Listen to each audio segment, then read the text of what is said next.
educational training programs, but also manages institutes and promotes research and training in education globally.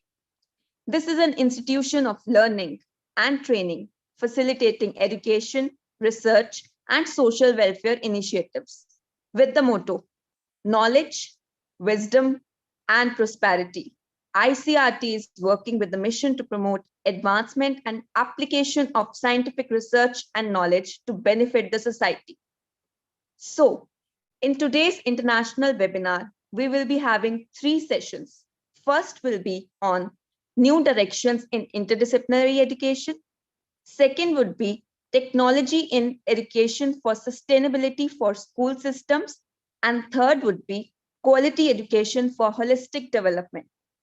Now, let me quickly brief about the instructions for the participants. Webinar duration is 2 hours and 30 minutes, plus minus 15 minutes. Please follow digital ethics and keep your mic off. Don't write unnecessary messages in the box. There is no attendance link as attendance is automatically recorded. All the candidates who will attend 75% of time duration will get the certificate of participation, must participate in the survey that will be displayed at the end of the program. Feedback is not connected with the attendance of webinar.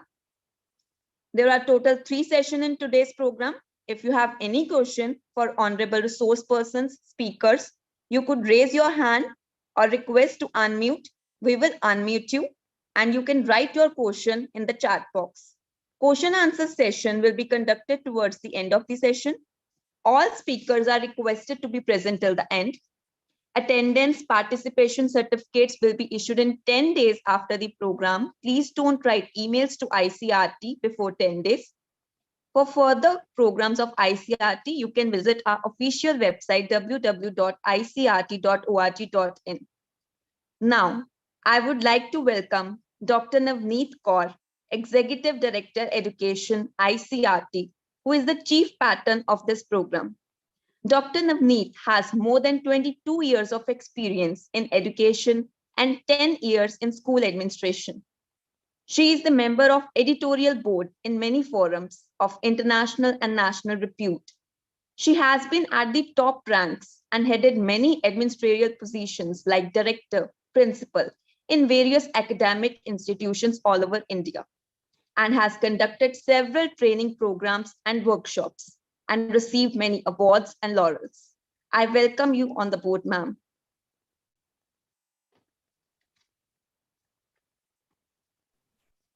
Thank you, Dilpreet.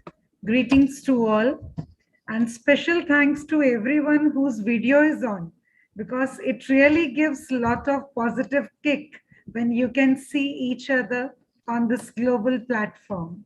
Myself, Dr. Navneet Kaur, Executive Director, Education, ICERT. I really feel fortunate in welcoming all the participants from all around the world and the guest speakers of the day on behalf of fraternity of ICERT. International Council of Education Research and Training is here once again with a vision and mission to serve all the educators globally on one platform where enhancement and evaluation of each one can help them evolve to the maximum.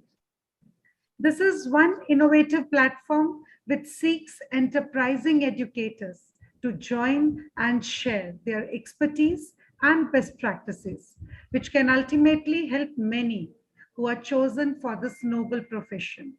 Once again, on behalf of Chairman Sir, Mr. Secretary, Mr. Public Relation Officer, the whole core team and technical team of ICERT, we appreciate your valuable presence in today's workshop, especially Dr. Manisha, Dr. Ayotunde, and Dr. S.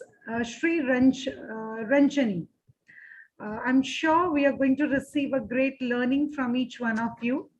See, looking at the world through a sustainability lens not only helps us future-proof our supply chain, it also fuels innovation and derives brand growth.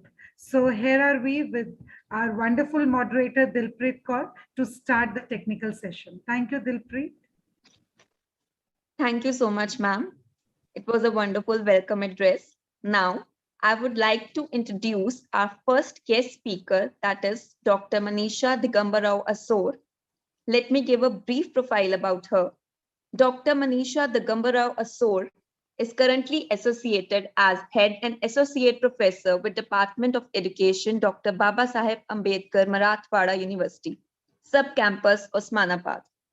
She holds PhD, MEd, B.Ed, gold medalist. She has an academic experience of more than 17 years with an accomplished career demonstrating consistent success as an educator, administrator, and researcher. Apart from academic experience, she is a life member of All India Association for Educational Research, life member of Indian Association of Teacher Educators, life member of Maharashtra State Secondary Teachers Educator Association. Also, she has been Vice Chancellor's nominee and subject expert on interview panel for Selection Committee and Career Advancement Scheme Committee, elected as a member of Syllabus Review Committee, Paper Setter Committee, elected as a chairman of PhD Viva Voce.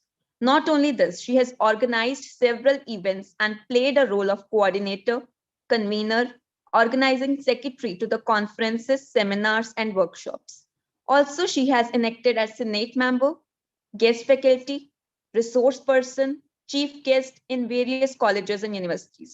She has been a significant contributor to literature by authoring more than 65 publications, which includes 29 research papers, 2 edited books, 5 edited journals, 27 paper presentations in seminars, conferences, and symposiums.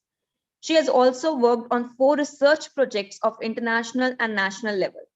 Throwing light to the awards and honors, she has brought laurels by bagging International Excellent Educator Award, Eminent Teacher Trainer Award, State Level Samaj Bhushan Puraskar, Certificate of Merit by Dr. BAM University, Aurangabad, Professor Srimati Malini Dakshinda Memorial Gold Medal, Principal Datta Paritoshak for securing university first position in BA.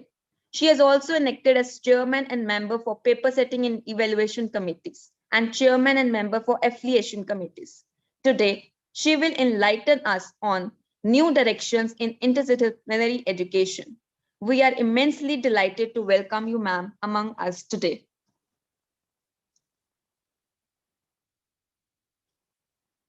Unmute myself.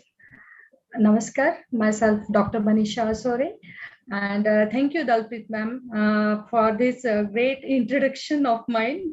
I'm also pleased to listen myself. I'm here today to interact with all of you. First of all, I just thankful to all of you, ICRT and Navneet Kaur ma'am, and all the team members from ICERT. I just wanted to share my screen. Is it possible to share my screen, ma'am?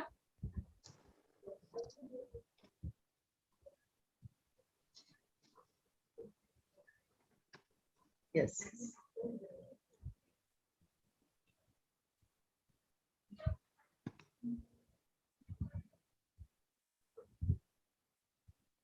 Dalpit ma'am? Yes, ma'am. May I share my screen with? Yes. Yes, ma'am. You can share.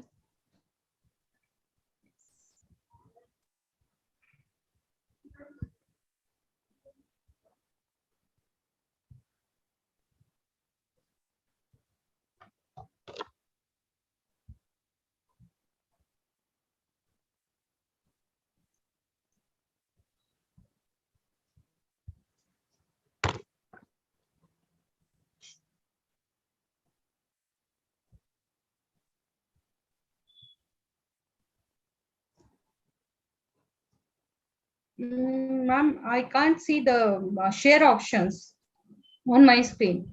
Share screen is there, but yes, I got it. I got it now. Okay, ma'am.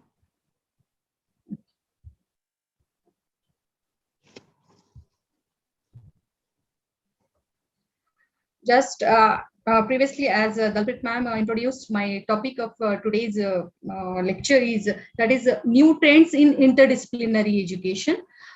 We all of us know about the we all are related with the education, and we some of us are related with teaching, some of us are related with research, and that is as a whole we are related to education. As a human being, we just go through the education as a formal process. From school education, we just learn about the terminologies education, then we go forward with the discipline, then go towards the interdisciplinary education. Okay, I just wanted to say that education as a process, we have to learn about three words, that is information, knowledge, and wisdom. We all get information from our sensory organs. There are 5 sensory organs, and mostly we use to collect information from our eyes by seeing, and from ears by listening. And whatever information we got, we convert it into knowledge with the help of our brain. That is called as a cognitive process of information processing. After processing the information, we convert it into knowledge, and then we go forward towards wisdom. Knowledge is not a sufficient. We have to apply it in various situations, then it becomes a wisdom. And wisdom, it is called as the problem solving ability, the research ability, the analytical ability, the critical ability. And that's why we have to consider education as a process. And in this, we have to get the information, we have to convert it into knowledge, and then we have to acquire wisdom to deal with our life. Apart from it, we can consider education as a discipline. It is a combination and application of information and knowledge from other disciplines like philosophy, psychology, sociology, economics, statistics, and management. It is not limited to only these subjects. Education as a discipline as a whole, it is a combination of subject matter. It is a combination of information, collective information of all the disciplines, and in that sense education becomes a huge discipline. It is an integrated discipline. We have to go furthermore for the meaning of discipline. The term discipline etymologically links to the Latin term disciplinia, which means the instruction given to a disciple. Whenever we consider education, or whenever we consider learning, it is related to the instruction. And whenever we talk about learning, it is related with the change in behavior, positive change in behavior. And the teacher who instruct the disciple to make the student to change his behavior according to the norms of the society, it is as a whole, it is a part of discipline. Then there is a next definition which is given in the Oxford English Dictionary, which is the original, its origin gives in the Middle Ages. However, the historic origin of disciplines as a structuring mode of academic practice is placed differently depending on the geographical location and what feature of disciplines are being highlighted. In our academic situations, we are disciplines as a faculty or subjects. There are so many subjects. We all learn so many subjects from our school education. Then we have to understand the characteristics of disciplines. The definition given by RM, he says that disciplines are thought domains. They are thought domains which are quasi-stable, not a permanently stable. Those are quasi-stable. It seems to be stable. And those are partially integrated. Those are semi-autonomous intellectual conveniences. For example, quasi-stable in that sense, whenever any research related to any discipline is adding on, and we are adding some theory, we are adding some characteristics, we are adding some research based theories, then it becomes changing. It is changing. That's why it is called as quasi-stable. It is partially integrated. It is not a separate subject matter. It is always related to other disciplines. Simply saying, as a biology, as a subject, there are so many parts, sub-subjects are there in biology.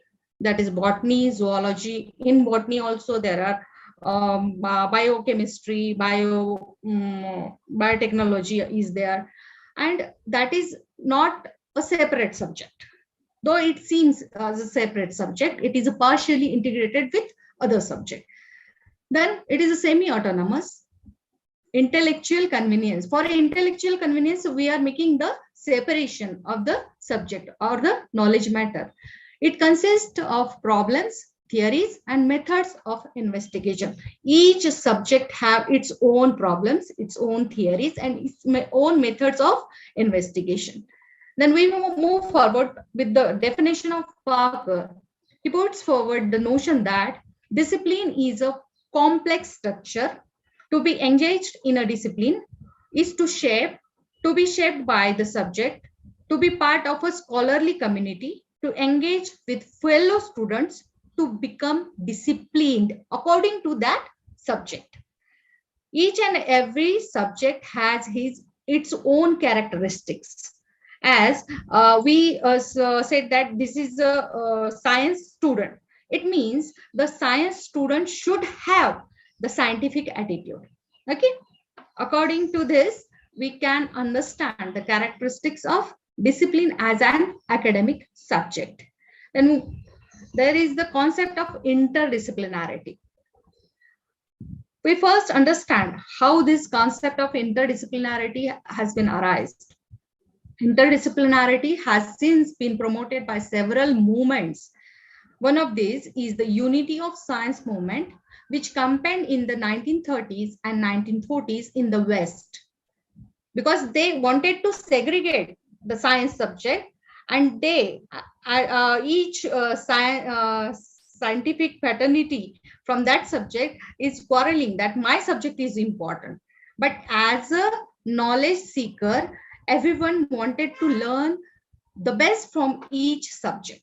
That's why the interdisciplinarity movement has been started in 1930s and in 1940s in the West. The search for grand and simplifying concepts such as the second law of thermodynamics, mass energy equivalence, quantum mechanics, and general problems theory have also promoted interdisciplinarity, because each and every concept that is arised with the application-based mode, which is common for the common use of humanity. That's why each and every person, each and every individual who takes education from any discipline, he can understand the concept behind any subject, any concept, anything which can be used by him or her. Okay, there are types of interdisciplinarity. That is, first one is multidisciplinary. In this multidisciplinary, we have to understand the nature. It is just juxtaposition of various disciplines, just mixture of various disciplines. That is, we can say as music, mathematics, history. In our school subject, we learn about the method of correlation or a correlative teaching. Whenever a teacher from mathematics is giving any example, and the example is related with our life situations and daily life situations, which can be from history, which can be our daily life, which can be from music also. Music notations are depend on the mathematical calculations. It means the nature of multidisciplinarity can be given by the correlative teaching. Then second is pluridisciplinary. In this, that is a juxtaposition of various disciplines, but assumed to be more or less related one. As there are the subjects, mathematics and physics. Those are related, interrelated with each other for some concepts, like some mathematical problems which are related based on the physics theorems. In that situation, we are using pluridisciplinary. Then there is the transdisciplinary one, which establish common system of axioms as a set of disciplines, in which the examples are biotechnology, biochemistry. We just take some example as chemistry within the biological subjects, that is biochemistry. Whenever we are understanding the technology behind the biochemical products or bio products, then we use the discipline as a biotechnology. That is a transdisciplinary subjects. Then last, which is the topic of our discussion, is interdisciplinary. What is called as interdisciplinary? We move forward to understand the meaning of interdisciplinary. Interdisciplinary is an adjective describing the interaction among two or more different disciplines. This interaction may range from simple communication of ideas to the mutual integration of organizing concepts, methodologies, procedures, epistemologies, terminologies, data, leading to an organization of research and education in a fairly large field. In this, we have to consider interdisciplinary. It is not a mixture of two or more disciplines. It is not a combination of two subjects. It is the idea of mutual integration of organizing concepts, methods, procedures, and the terminologies also. And while applying those terminologies from each discipline in one subject, then the subject is become interdisciplinary subject, as education is an interdisciplinary subject. An interdisciplinary group consists of persons trained in different fields of knowledge, that is disciplines, with the different concepts, terms, methods, and data organized by a common effort, working on a common problem with continuous intercommunication. It means in interdisciplinary subject or in interdisciplinary education, we have to interact, we have to choose the ideas from other disciplines, and we have to communicate with each other as a teachers, as a education faculty, and we have to not only accept the knowledge from other disciplines, we have to apply that knowledge and that understanding in our teaching and learning and research also. Then we have to understand what is the interdisciplinarity. As whenever we want to understand any complex material or complex concept, the concept of interdisciplinary is also a complex terminology, and as a nature of knowledge is also complex one. And here we have to understand the nature of knowledge with the help of this story. This is the famous parable. There is a famous parable about the 6 blind men. This is the picture of that parable. You can see on your screen. There are the 6 men who came across an elephant and try to describe it as they perceive it to be. One of them touches the tail, says that this elephant is rope, while the second touches the ears and describe it as a fan. The third blind person touches the elephant's belly and declares it as a wall, while the fourth one touches its trunk and describes the elephant as a thick snake. The fifth blind man touches one of the elephant's legs and describes it as a tree trunk. Next one and last one touches its tusk and describes the animal as a spear. Their argument about the description of the elephant is not accurate because their perception is limited whatever they touched. Then it can be resolved when they realize that they can only approach and understanding the true nature of an elephant by bringing together their partially correct observation. Then and then only they can experience the holistic nature of the elephant, whole picture of the elephant. And while understanding the holistic nature of knowledge, we become all are becoming the blind persons. We all are like the story people, and interdisciplinary education gives us that insight to look at as a whole. The nature of knowledge, the nature of education, we can understand by adopting the interdisciplinary approach. And the nature of interdisciplinary education, it depends upon three concepts again, that is interdisciplinary teaching, interdisciplinary learning, and interdisciplinary research. The interdisciplinary research, the teaching is, it combines the instructional methods, it increases the scope of individual learning, it helps to increase the scope of individual learning. Whereas interdisciplinary learning, as per the individual needs of the learner and the choices of the learner, it helps to boost multiple ways of learning also. The interdisciplinary research explores various research methods and tools, and it applied theories from other disciplines. We go for the nature of to understand the interdisciplinary nature of teaching, interdisciplinary teaching. The interdisciplinary teaching is related with the combination of supportive content of different subjects, as well as creating proper learning environment in the classroom to understand the concept from various disciplines. It supports self-learning of students. It enhances the process of education by providing opportunities to think individually. We go for a video.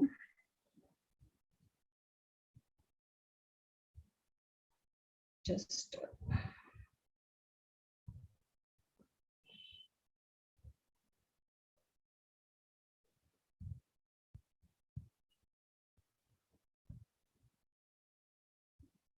the video is of a TEDx talk in which the teacher explained the interdisciplinary nature of the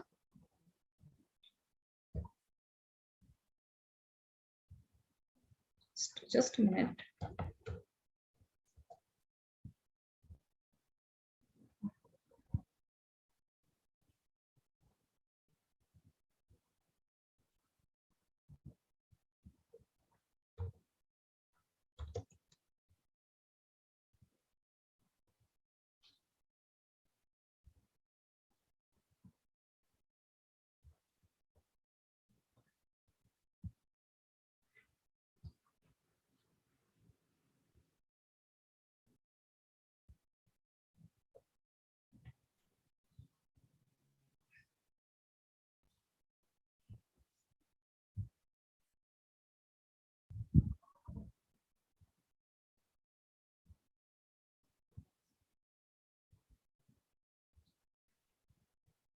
In this TEDx talk, the teacher explains the ways of interdisciplinary teaching and the illustrations given by him, which is related with the biology class. That is very eye-opener for us and very useful for us. Just I remember where I kept that file.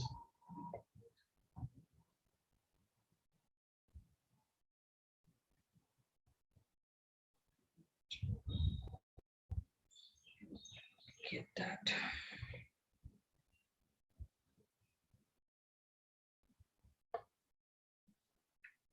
Okay. The link is not working.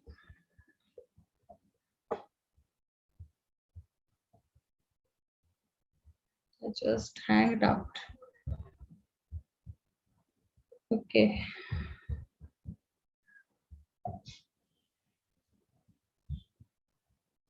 Dalpreet ma'am, I just have a problem with the network. My PC is not working properly.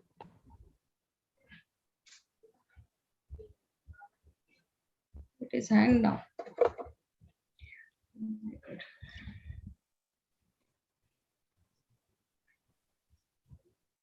Dr. Manisha, doesn't matter if video is not working, you can continue with next. Yes, yes, ma'am. Yes, Please. I'll go. Yes, yes.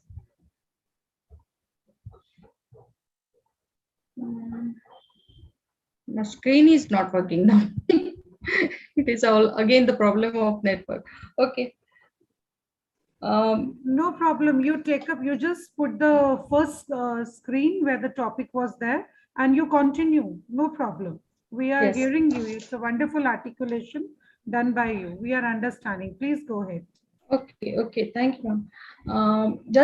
We just want to understand the interdisciplinary nature of interdisciplinary teaching, and the concept behind that video is to give the student choices for learning material.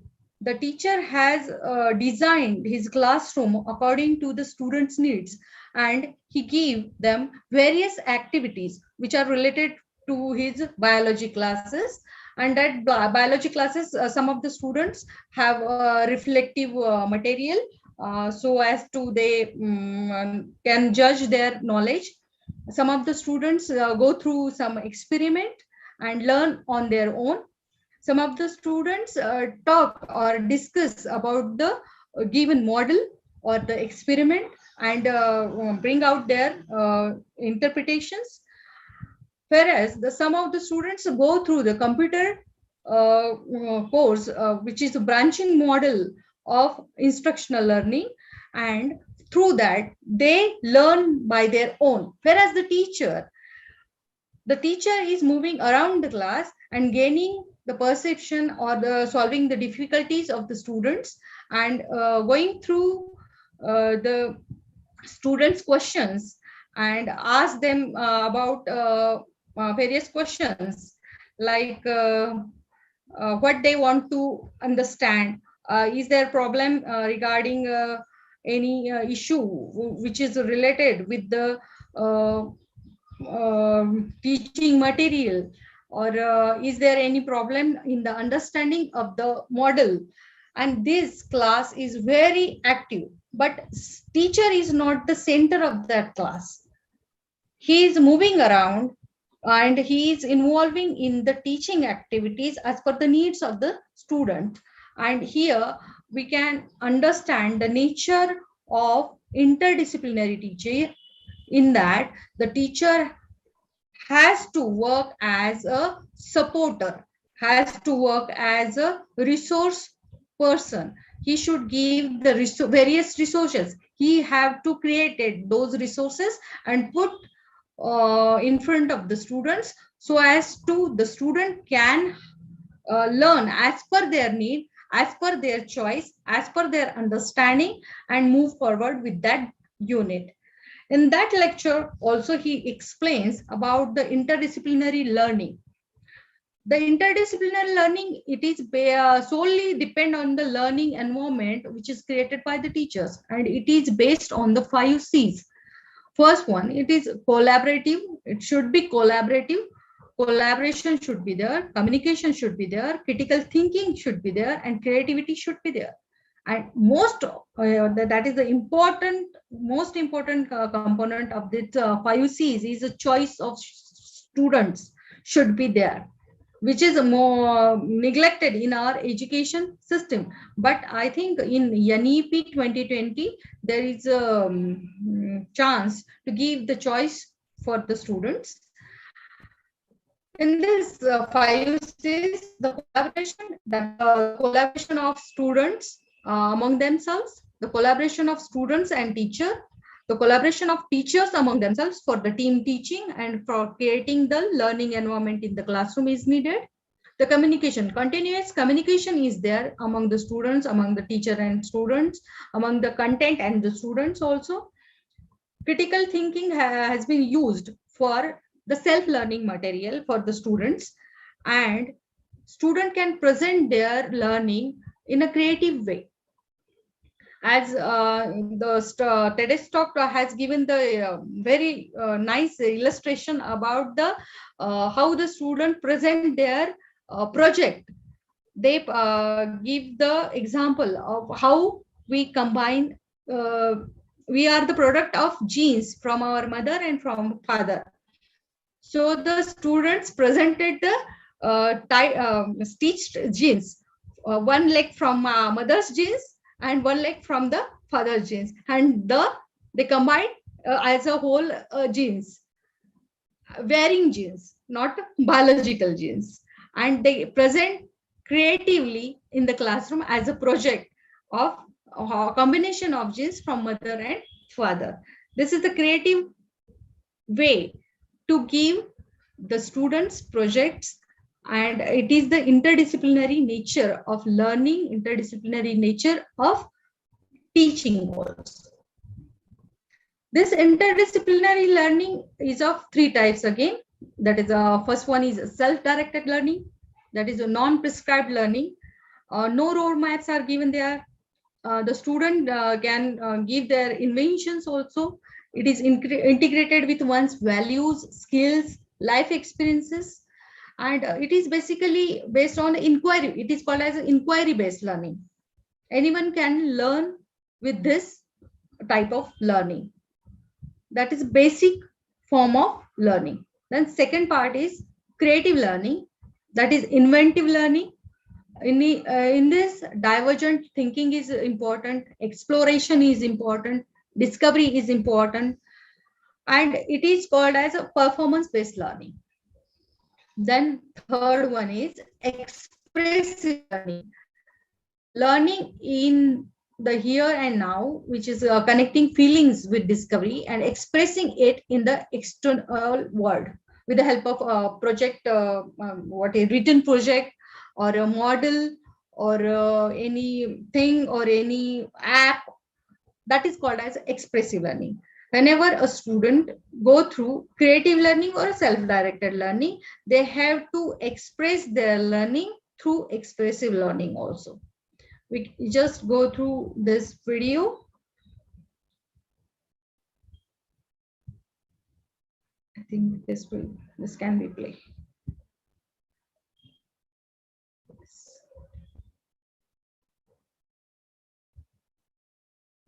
This is my favorite video. Just we can understand the nature of interdisciplinary learning. That is not directly related with this, but it can be helpful to understand.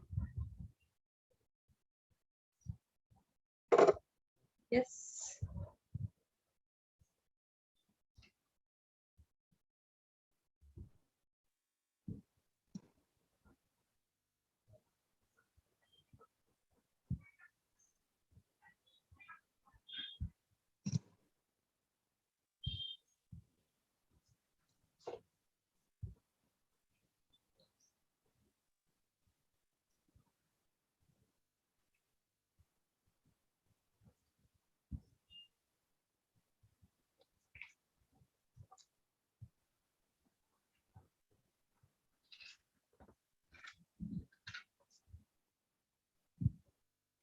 No issues, ma'am. You can share the link in the chat box and we can play it from our side.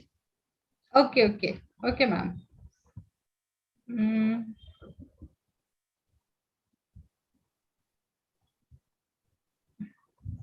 Ma'am, I can't.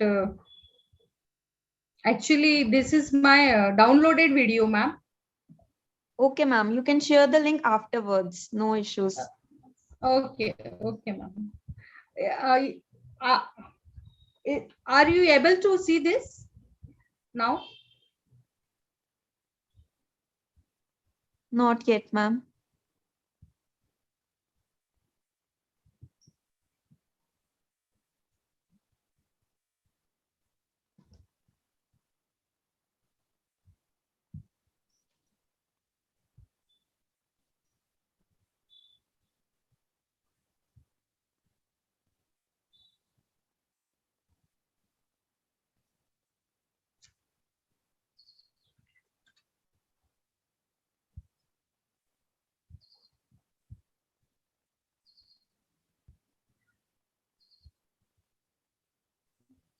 I think there is some connectivity issue, ma'am. You can continue with your session.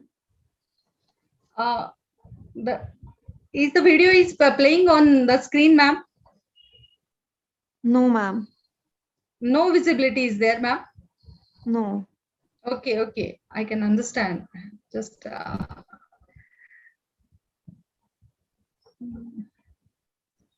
how can I share that? Yes, ma'am. You can share the link afterwards for the participants. Yes, ma'am. Because the video, the video is very important for me, for the students also. You can do one thing. We have got a message from ICERT branch also that stop sharing your screen and then you can click. Yes. Again, you can directly share the video from your system, right? Please try that. Yeah. Yes, ma'am.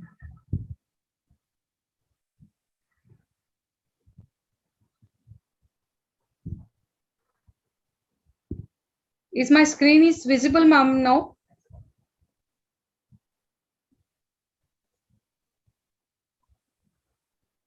Yes, ma'am, it is still visible. You just first close it.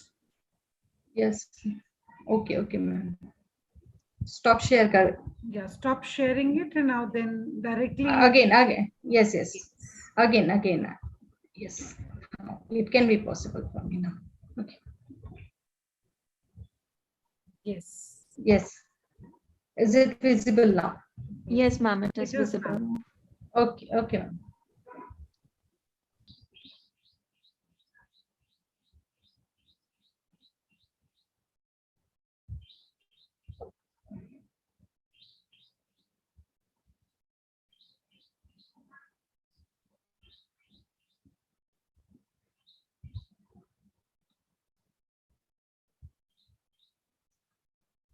As all of you have gone through the video, what do you learn? What we can learn from this video? I think we have to learn that we have to give the students opportunity to learn themselves. They can understand each and everything by their own, and let them go through the situations. Just make them aware about the future problems, and they will be happy to learn on their own. We can learn from this video. In this video, we can understand the three components of learning, that is self-directed learning, creative learning, and expressive learning. All of these are very important aspects of learning, and this video gives the insight for us to use interdisciplinary learning approach in our classrooms. Moving further towards interdisciplinary research, we have to understand the nature of interdisciplinary research. Interdisciplinary research is a type of study or research that draws from two or more disciplines in order to gain a more well-developed perspective or discover something new.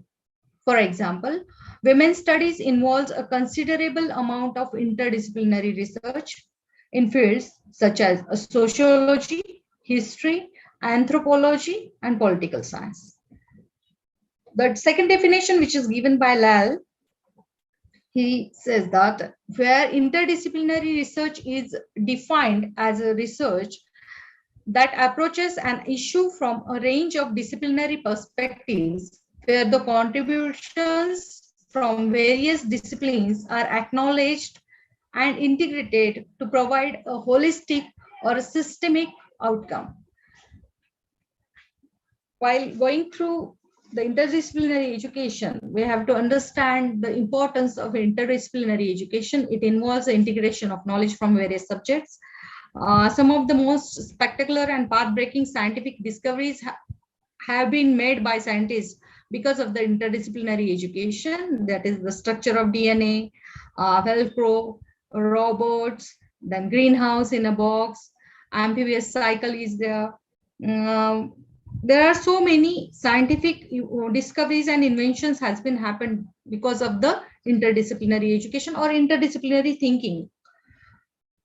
It offers opportunities to problem solving from various disciplines, and while dealing with the school based teaching and learning, it offers opportunities to approach a problem by tinkering ideas, information, and techniques from different disciplines in school may help train young minds to see connections between the different fields of knowledge. It helps in studying a system from different perspectives. It helps us to develop a more comprehensive understanding of the knowledge. It engage with this approach early in age. It helps to contribute the ability to find solutions for complex problems and decisions later on in life. Teaching from this approach has been shown to have other educational benefits that students see gain in critical thinking, tolerance of ambiguity, recognition of biases, and an appreciation for ethical concerns from other subject field knowledge.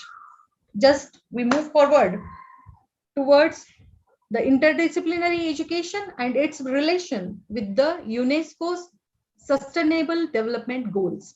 These are the UNESCO's Sustainable Development Goals. Those are 17 in numbers: no poverty, zero hunger, good health and well-being, quality education, gender equality, clean water and sanitation, affordable and clean energy, decent work and economic growth, industry, innovation and infrastructure, reduced inequalities, sustainable cities and communities, responsible consumption and production, climate action, life below water, life on land, peace, justice and strong institutions, partnerships for goals. These are the SDGs. And among those, the fourth one is Sustainable Development Goal number 4, which is related with the quality education. And these, the quality of primary and secondary education for all. The second part of it is early childhood and primary education. Third part is equal access to TBET, and that is the technical education, technical and vocational education and training and higher education. Then skills for decent work. 4.5 is gender equality and equal access for all, youth and adult literacy, sustainable development and global citizenship, safe and inclusive learning environment, scholarship for higher education, and professional development of teachers. We can see the fourth sustainable development goal, which is related to the quality education, it itself interdisciplinary in nature.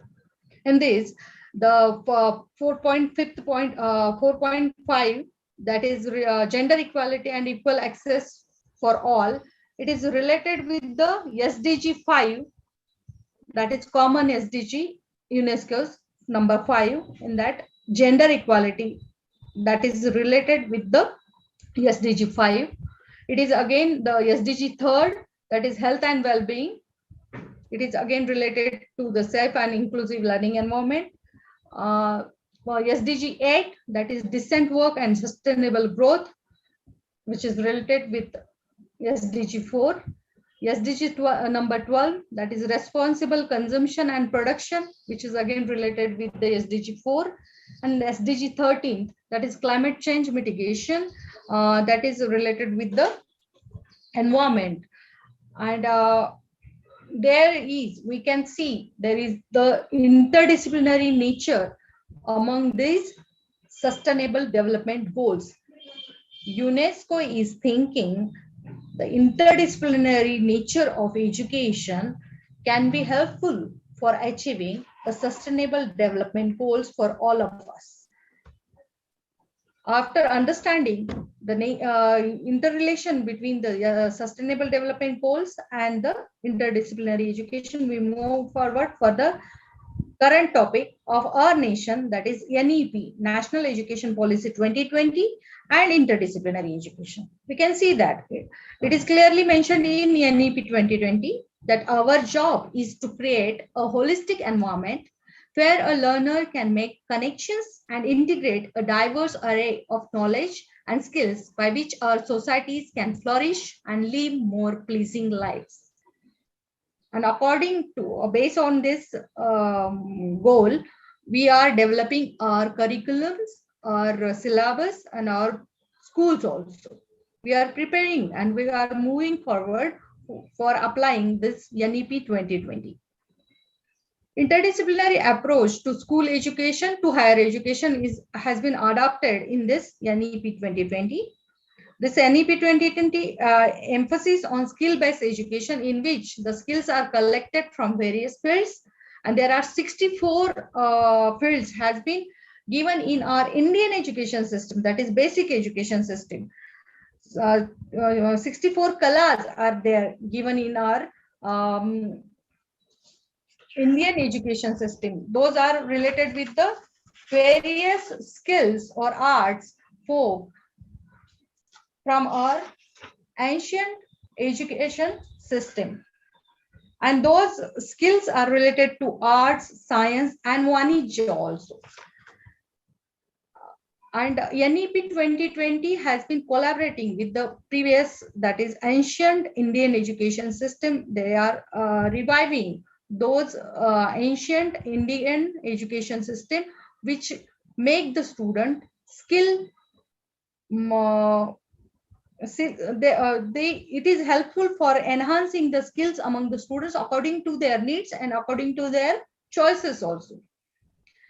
There is the one specific and very important quality and characteristic of this NEP 2020 is multiple entry and exit points for education are there.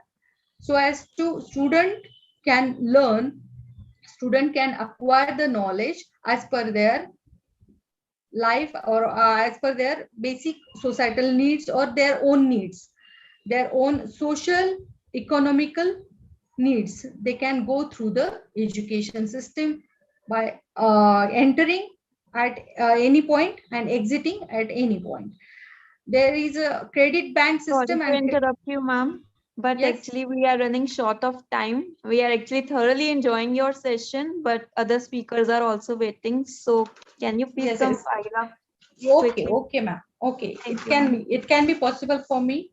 I just go through. There are 4 to 5 slides only remaining, but I will just go through that. Okay, ma'am. Yes, ma'am. Thank you so much. Okay.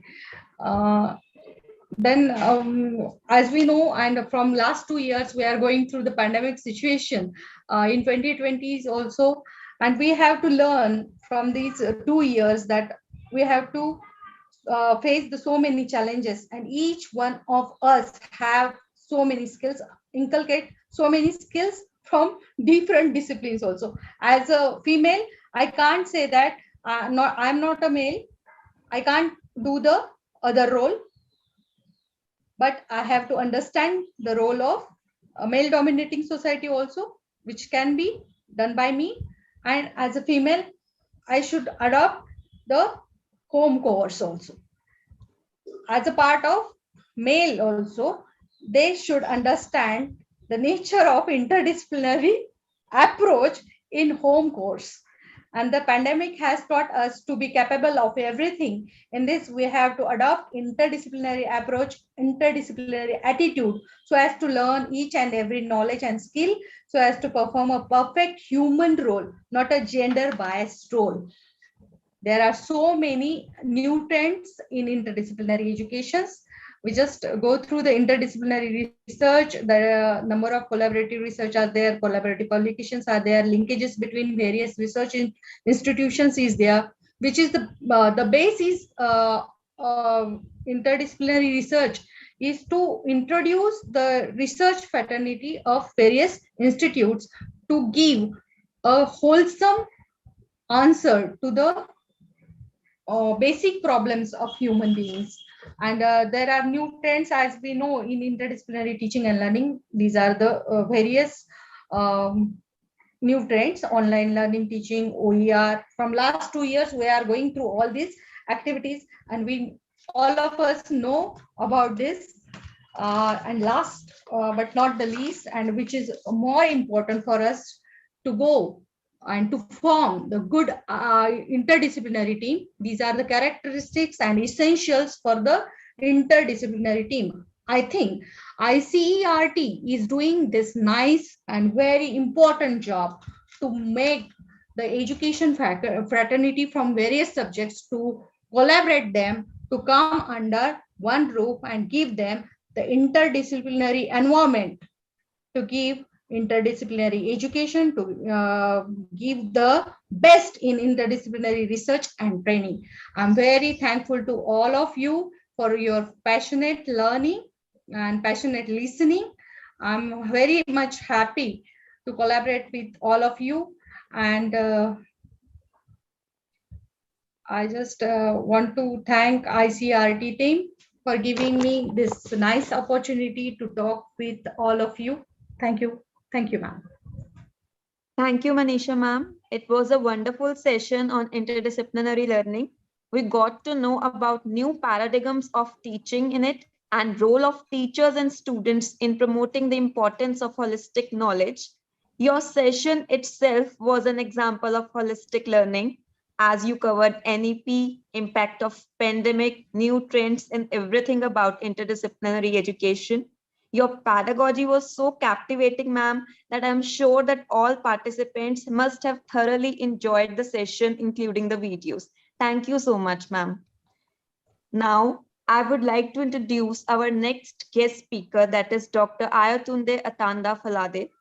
Dr. Ayatunde had a Bachelor of Technology Education from Federal University of Technology, Yola, Nigeria in 1999.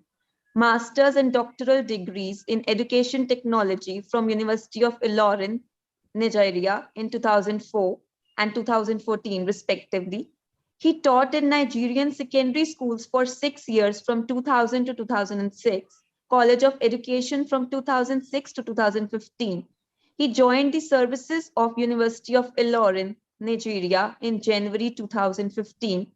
He is presently a senior lecturer in the Department of Educational Technology, Faculty of Education, University of Ilorin, Nigeria. He has 33 publications to his credit in local, national, and international reputable journals. He is a member to these professional bodies in Nigeria: Association of Innovative Technology in Education, Educational Media, and Technological Association of Nigeria, and Teachers Registration Council of Nigeria. His research focuses on pedagogical applications of ICTs and emerging technologies in teaching and learning. Today, Sir will discuss and widen our knowledge base on technology in education for sustainability of school systems. I am honored to welcome you on the board, sir.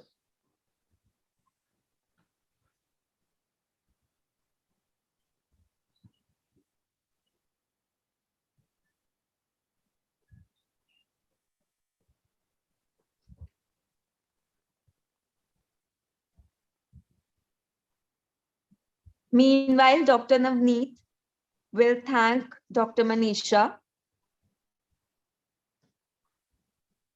Dr. Navneet, ma'am. Let's continue. I'll do it in the end now. Sir is there. He should not wait. Let's continue. Okay, ma'am.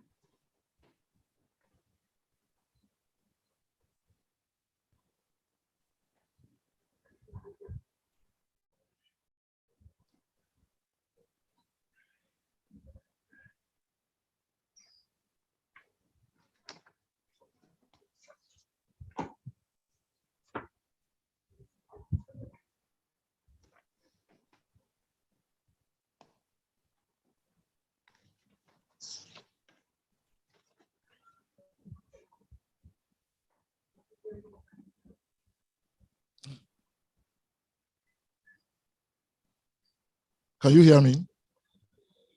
Yes, sir. Okay. Can I start now?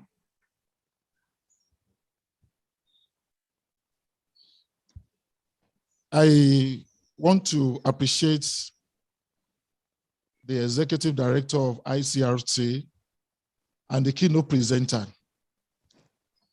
The topic of my lecture is Technology in Education for Sustainable of the School System.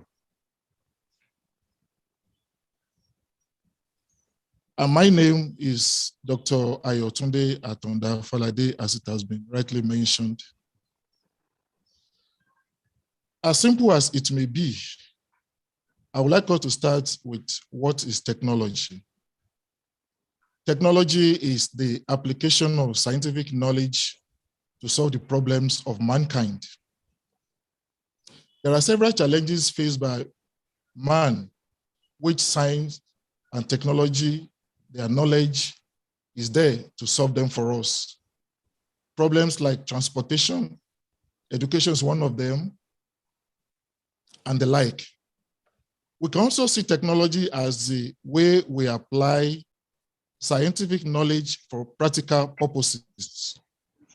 There is a close relationship between science and technology. Science asks about why this, why that, why do we do this? Why technology is about how can we get this? How can this be produced? And all the like.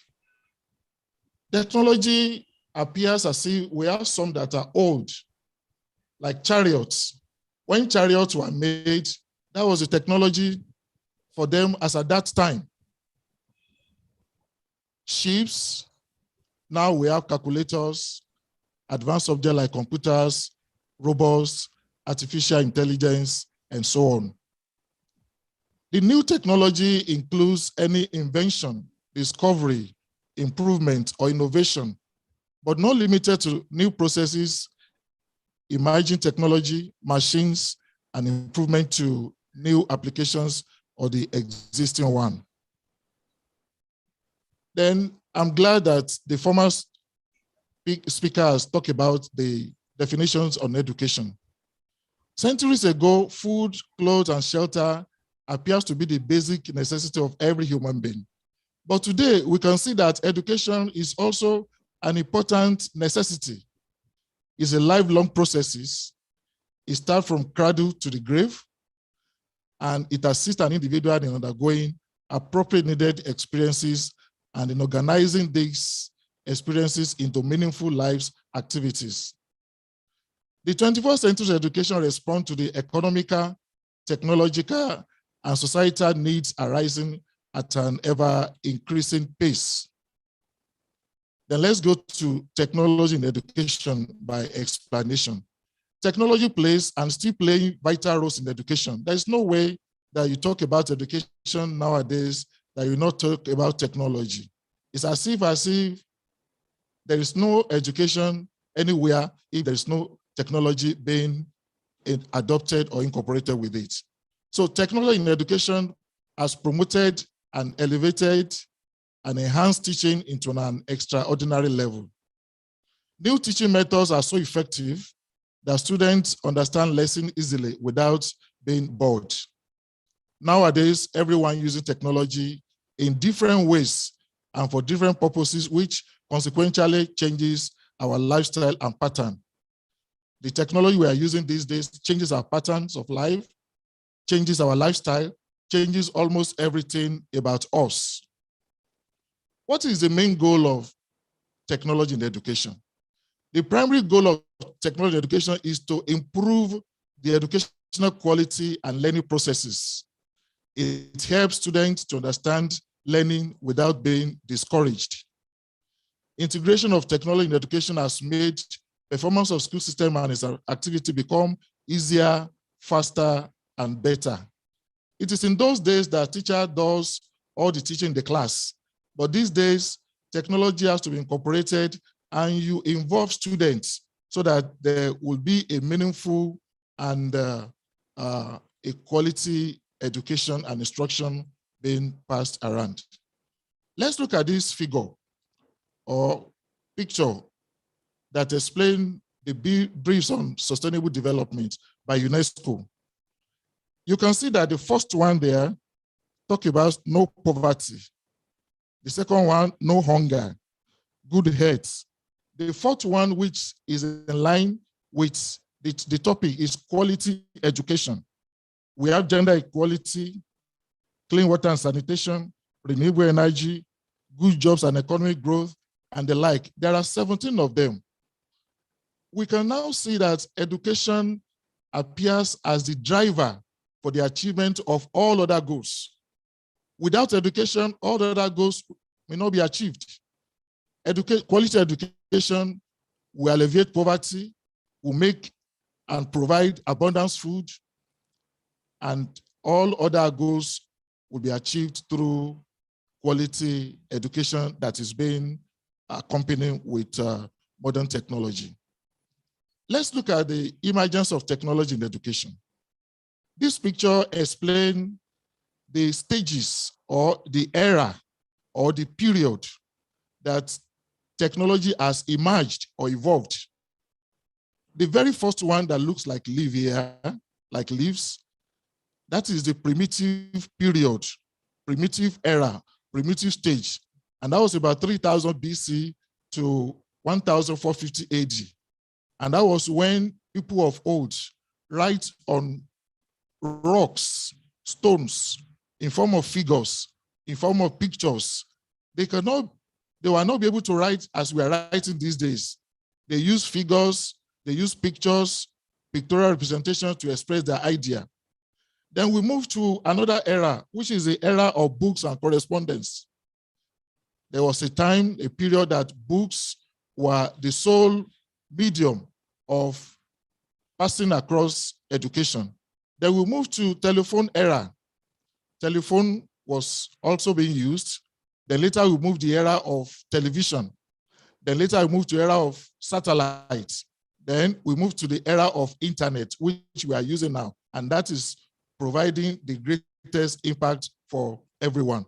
We can see that the impact of technology in education over the time has brought us in newer and wider dimensions, which makes education and instruction to be faster, to be easier, and to be more convenient. Why do students need technology in the classroom? I'm going to mention 10 points. One, it simplifies access to educational resources. Number two, it provides the learning experiences. Number three, students can learn at their own pace and places. The technology these days has made it so easier and convenient that students may not need to come together in a four-wall, which we call classroom. They can be in their different places and learn, just like we are doing here now. All over the world, people gather for this conference. That is the benefits. That's one of the essence. That's one of the rationale of making use of technology in learning and in education. Number four, it helps students to prepare their future careers. Professionals across all manners of fields and industries these days integrate technology. There's no way you can work all over the world now. Without technology, you'll be like a non-entity. If you are working in bank, you need technology. If you are working in the hospital, you need technology. All over the world, technology prepares students for future careers. Another point is that students deserve and demand it. Many children today feel more comfortable, feel more convenient using technology right from their tender ages. Children from age 1, 2, they clamor for technology because that makes them to be developing a sound mind. Another one is that technology breaks barriers in learning. The cost of learning has been significantly reduced with options like online degrees and by eliminating the need to buy physical textbooks. Dr. Ayotunji, can I little interrupt you? Can you have the full screen there, slides, so that we can read, because this is really informative and we need to read all the things also. Oh, you mean you are not seeing it on your screen there? Slides on the slideshow, it will be easy for us to read and see it properly. Thank you so much. Thank you. If full screen can come, you know.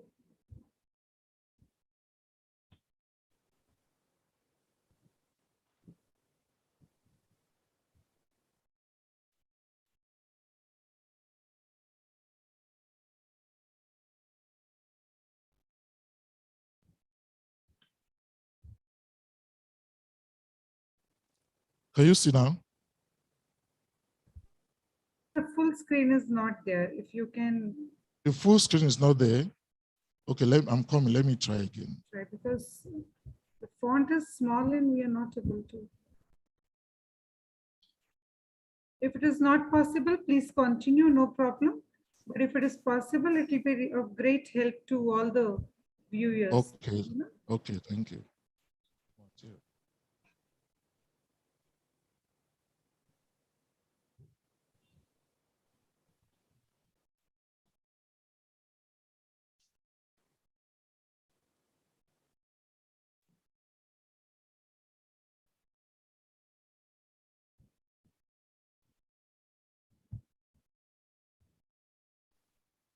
You just need to go with the slideshow. It will come with that.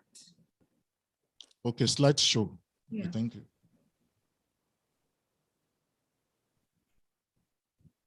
Sir, click it and from current slide, second option, from current slide, it will be helpful then. Okay. From current slide. Yes.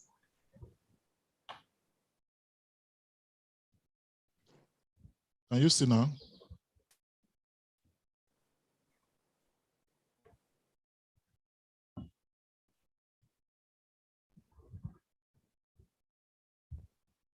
Is it visible now?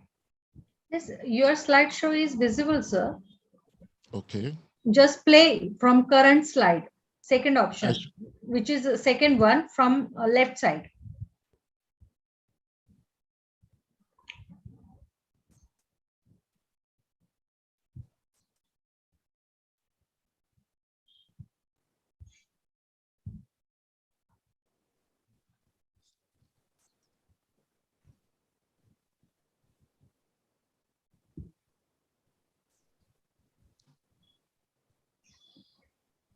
Can we see now? It's okay, Dr. Ayatunde, you please continue. If it is not coming, no problem. Please Okay. continue. It's really great going Okay. on. Please continue. Okay.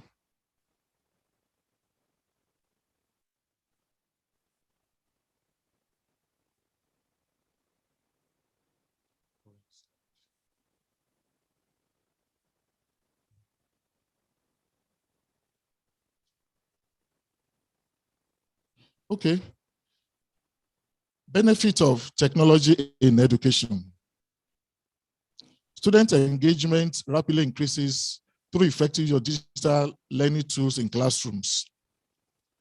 It gives room for different learning styles. That is, it helps teachers improve their lesson plan and facilitate personalized learning. It also helps students build essential 21st century skills. These skills connote the use of modern technology such as virtual classrooms, video, augmented reality, robots, and other technology tools, which does not only make class more lively, but also creates more inclusive learning environments. It also increases collaboration and communication through online lessons and learning games. Students come together to solve problems. At the same time, technology enables one-on-one interaction with teachers. Personalized learning opportunities, that's another point, another benefit. Technology allows unlimited and uninterrupted access to educational resources. That is, classes can take place entirely online through the use of laptop or mobile devices. Then hybrid versions of learning combine use of technology from anywhere with regular in-person or inside classroom session. Another benefit is curiosity driven by engaging contents. Teachers can build, boost, and encourage inquisitiveness in children. Curiosity helps students to perform better in mathematics and reading concepts. For instance, students can be engaged in the use of augmented reality videos and podcasts. Another point is that it improves teachers' productivity and efficiency. Teachers can leverage technology to achieve new levels of productivity. It enables teachers to improve their instruction method and personalize learning. Then another benefit is that it produces leaders and experts in enriching classrooms through technology. When teachers and educators tend to advance their skills and competencies in the use of technology for learning opportunities in schools, so they can become leader and experts in that area, which others can also learn from them. Let's look at the challenges of technology in education. Despite numerous benefits that we have been talking about, there are several challenges or drawbacks which technology in education can have.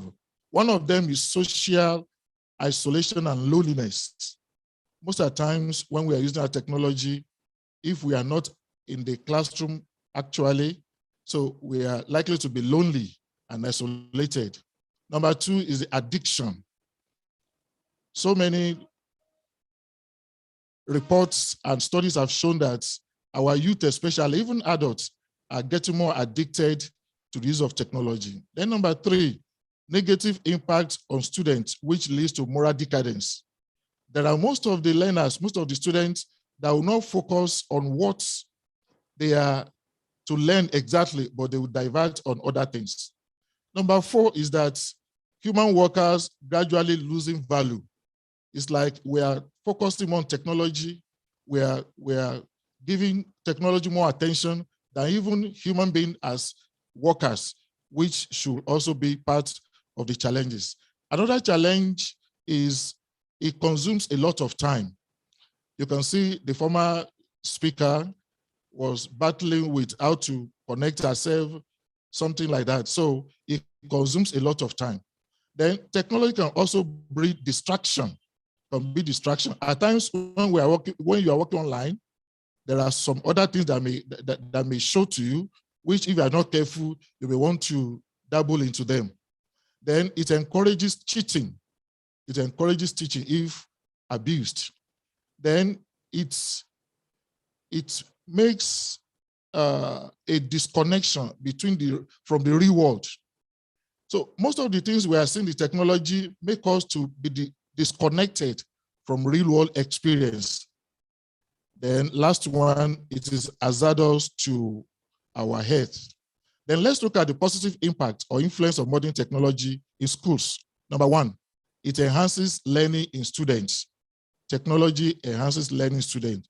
So people feel happy when they are learning through technology. Number two, it prepares students for the future, just like we have said before.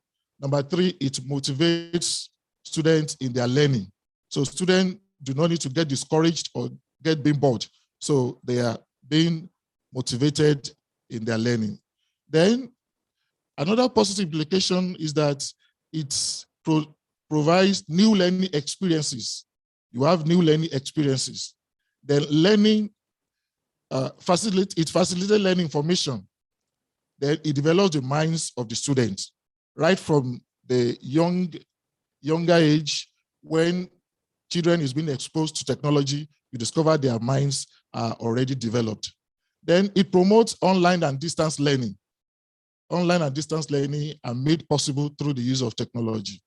Then it saves times of the students. Then also it supports participation in web seminar and conferences just like the one that we are having now. Then let's look at the negative implications of modern technology in schools. As good as technology is, as beneficial as it is, as many positive implications that will be derived, yet we have some negative implications of modern technology in school system. Number one, students' dependency on technology. If you study our children, our students these days, they are so much dependent on technology. Then it reduces teaching method. We used to have different teaching methods like lecture method, Montessori method, playway method, discovery method, many methods like that. But now everybody is now focused on technology as if no any other method. Yet, this is also a very important point that we should take note. It could waste precious time of the students.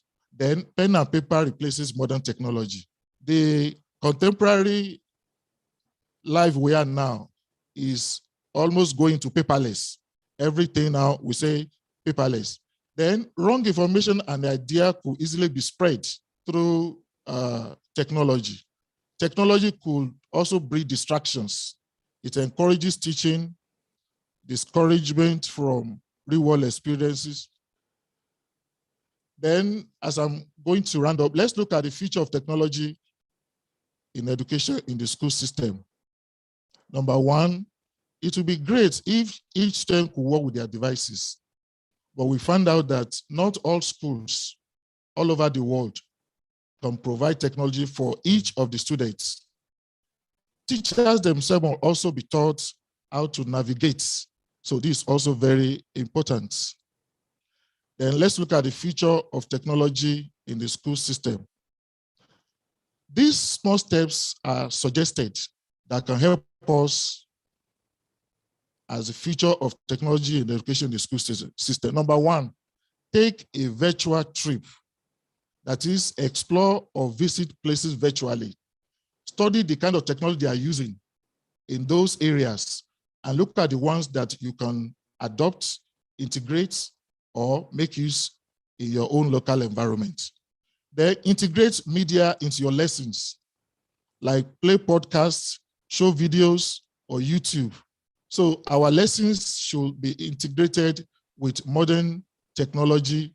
That would be very good. Then integrate digital media into your lessons as well. Then there's what we call BYOD, bring your own device.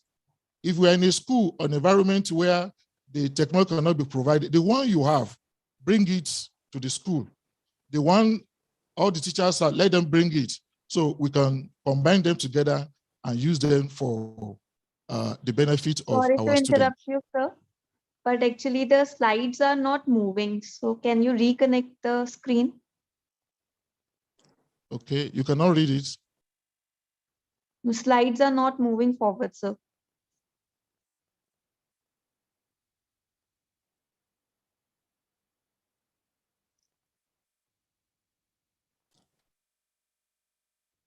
Can you see now?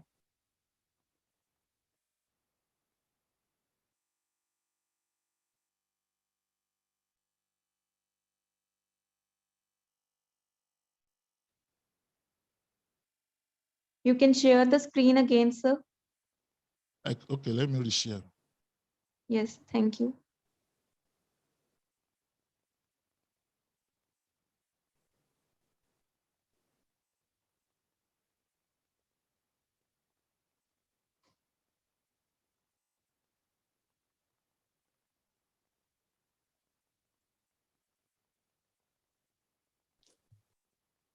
Can you see me now?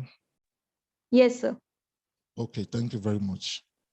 Then use available technology tools. There are many apps that encourage collaborative learning in the classroom, which we can use them as they're available. Then make the most of the internet. Launch a website, a class media page, or interactive media platform where students can learn and practice. So these, like we said, they are very, very important to note as the future of technology in the school system. I've just mentioned about 6 points now. I'm coming.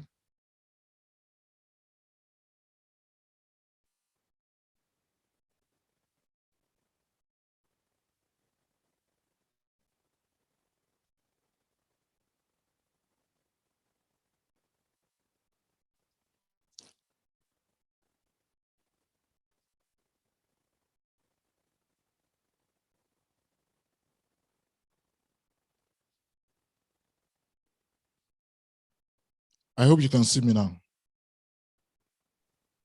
Yes, sir. In conclusion, technology has definitely changed our world to a great extent. Its usage improved human relations and touches almost every part of most of the schools in Africa and other developing nations all over the world, except that its integration in many places needs to be improved. Its nature, benefit, relevance, and positive impact has proven the versatility, usability, and dependence over the time. Therefore, educational and professional organizations should embrace, promote, encourage, and assist in the use of technology in our schools system.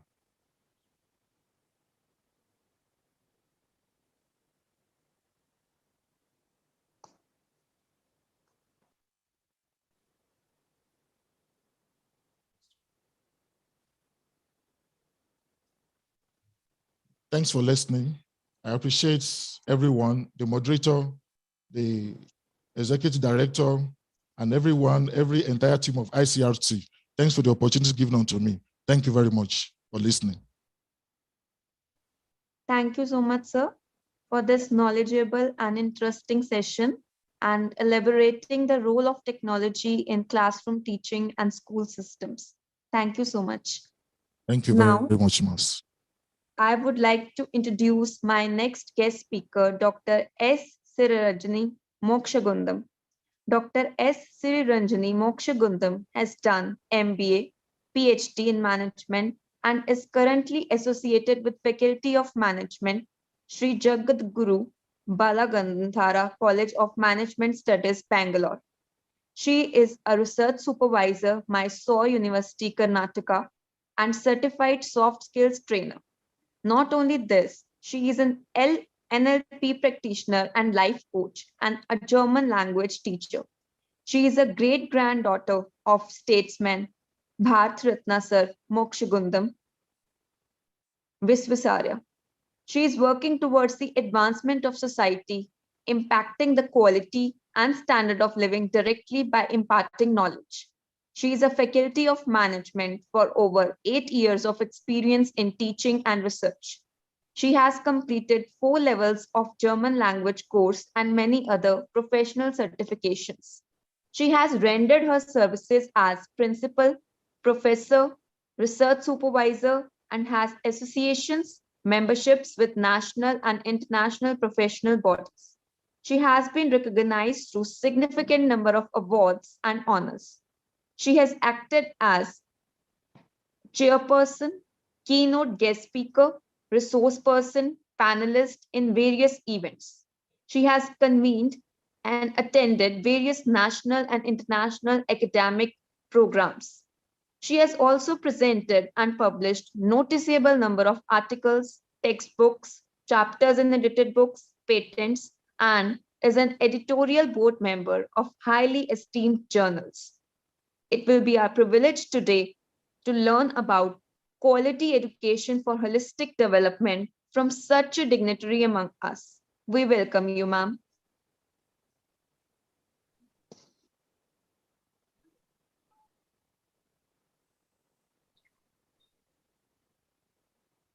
Thank you so much, madam. Hope I'm audible and visible. Yes, ma'am. Madam, one thing, I'm not able to share the screen. The other participant has to stop sharing it to share my screen. Okay, ma'am. So please stop sharing the screen so that ma'am can connect.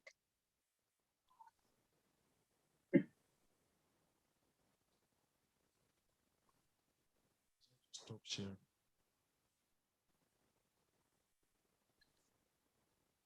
Ma'am, hope you're able to see my screen. Yes, ma'am, it is visible. Right. Thank you. Yes. I know it would feel to the audience or the participants to listen to the last speaker, but please, one request, please be seated. So I'll try to be as brief as possible, but no matter how long it takes. Just a joke. Hope you are with me, and thanks for that. Shall we start? Right. Yes, ma'am. Yes. So today, International Council for Education, Research and Training, ICERT New Delhi, they are organizing a one-day international online seminar cum webinar on education for sustainability. And they have also told that this webinar, it's a part of UNESCO's movement towards education for sustainable development, education for health and well-being, as well as the global citizenship education. So, ma'am, hope my slides are changing. Yes, ma'am. Right. Okay. So today, the topic, whatever I have chosen is quality education for holistic development. Very quickly, I'll just go to the introduction. Yes, today we all know what does education mean. It's the process of facilitating learning, development, as well as improving the performance. So yes, when we speak something about education, it is the most efficient and effective way of teaching or even imparting the basic, or it has even advanced skills and knowledge. Yes, education, when we speak about this world, it is the basis of our society. And education also embraces our lives. It stimulates our minds. It molds them into everyone into, say, intellectual ones.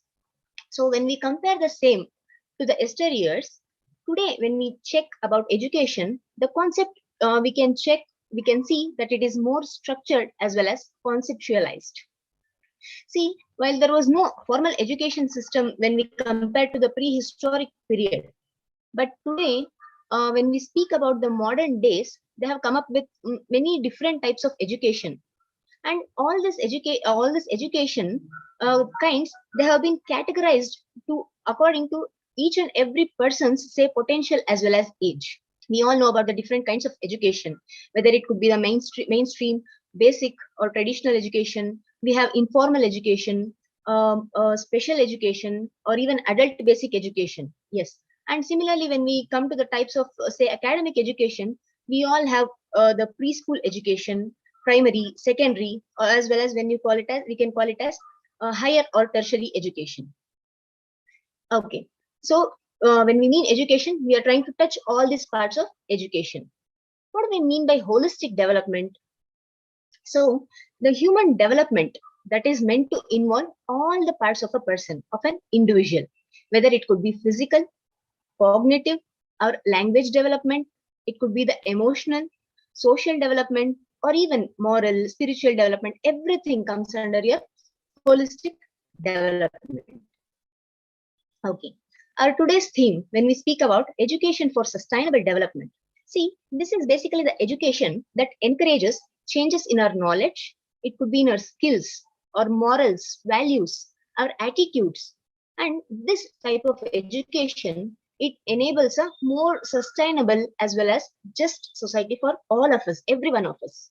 So when we speak about ESD, it intends to empower as well as to, say, it equips our current as well as the future generations so that we can meet our needs.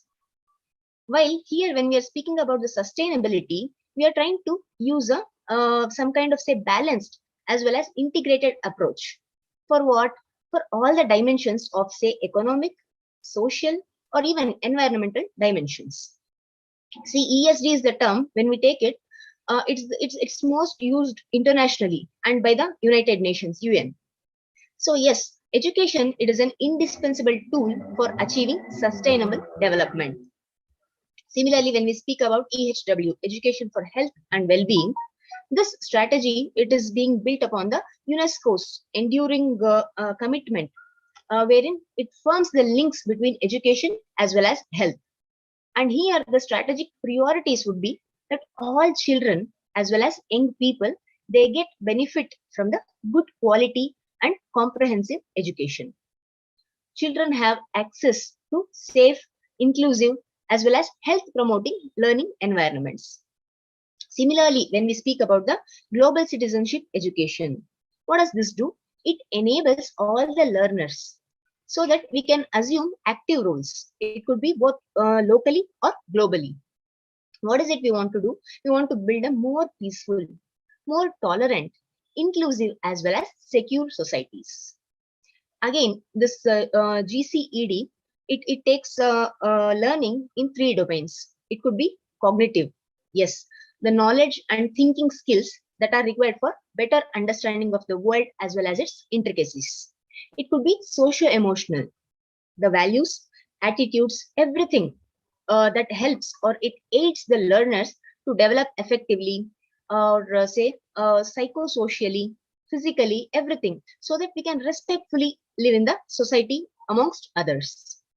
And when we take up behavioral learning, it is everything about the conduct, the performance, the practical application, as well as engagement.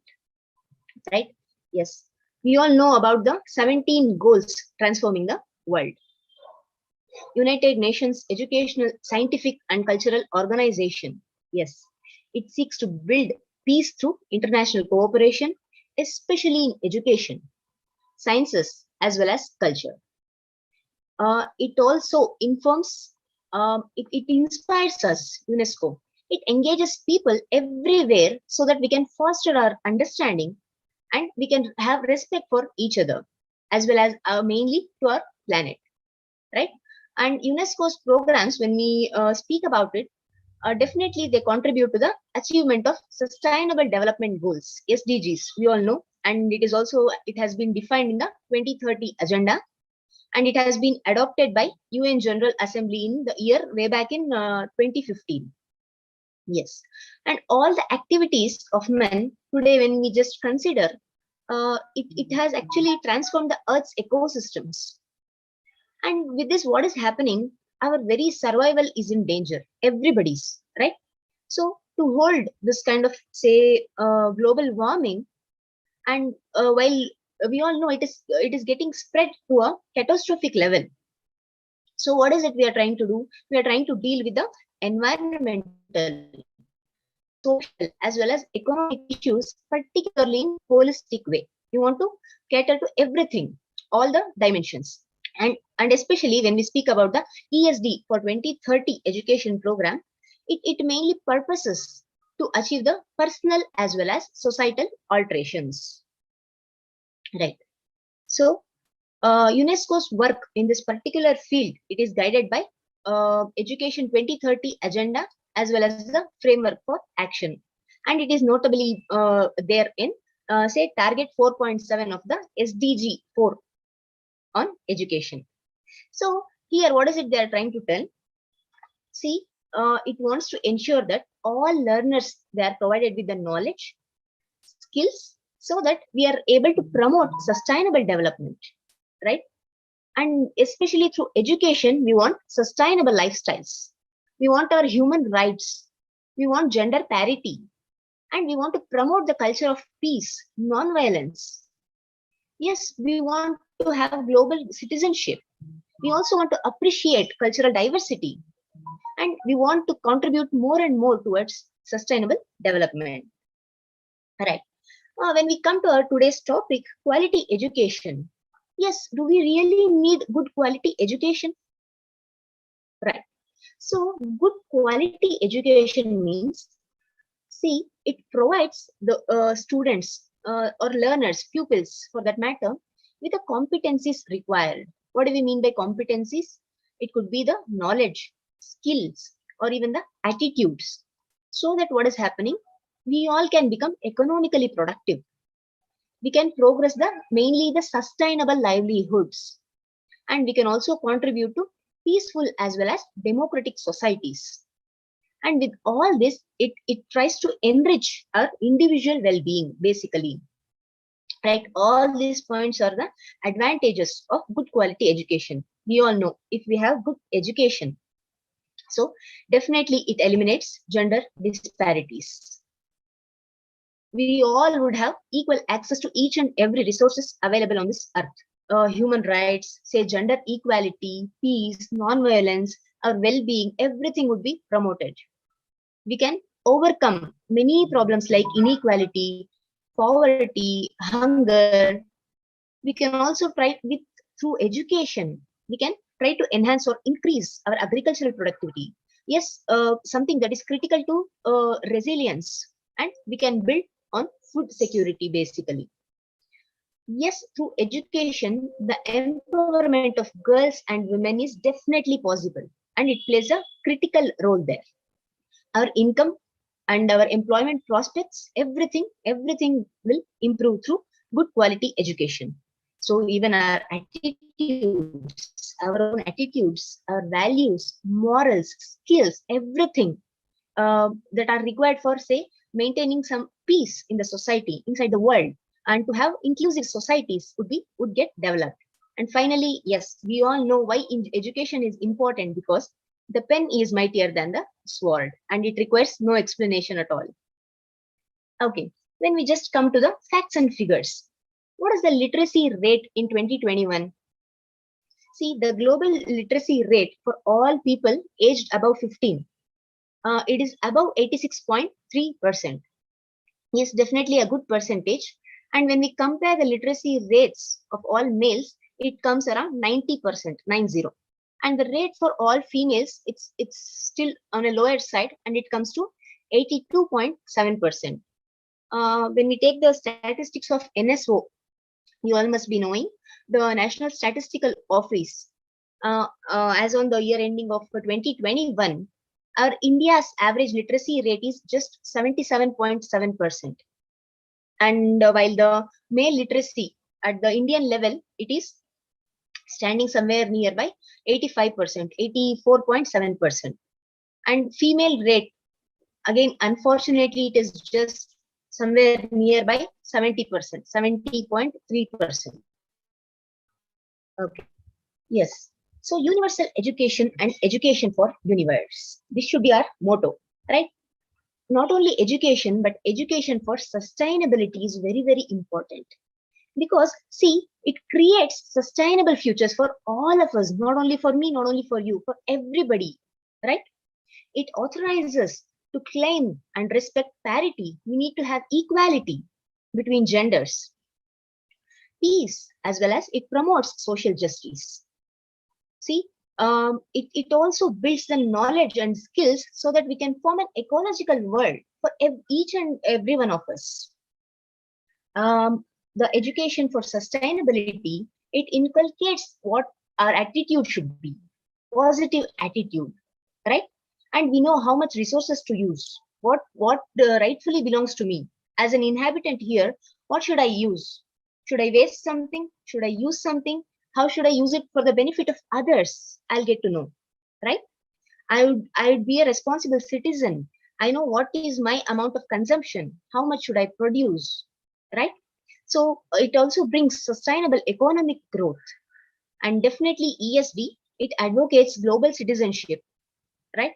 And we all can build a positive, sustainable world. I want to take a scenario. How is the scenario? What is it working in India about ESD? Right, we all have a question.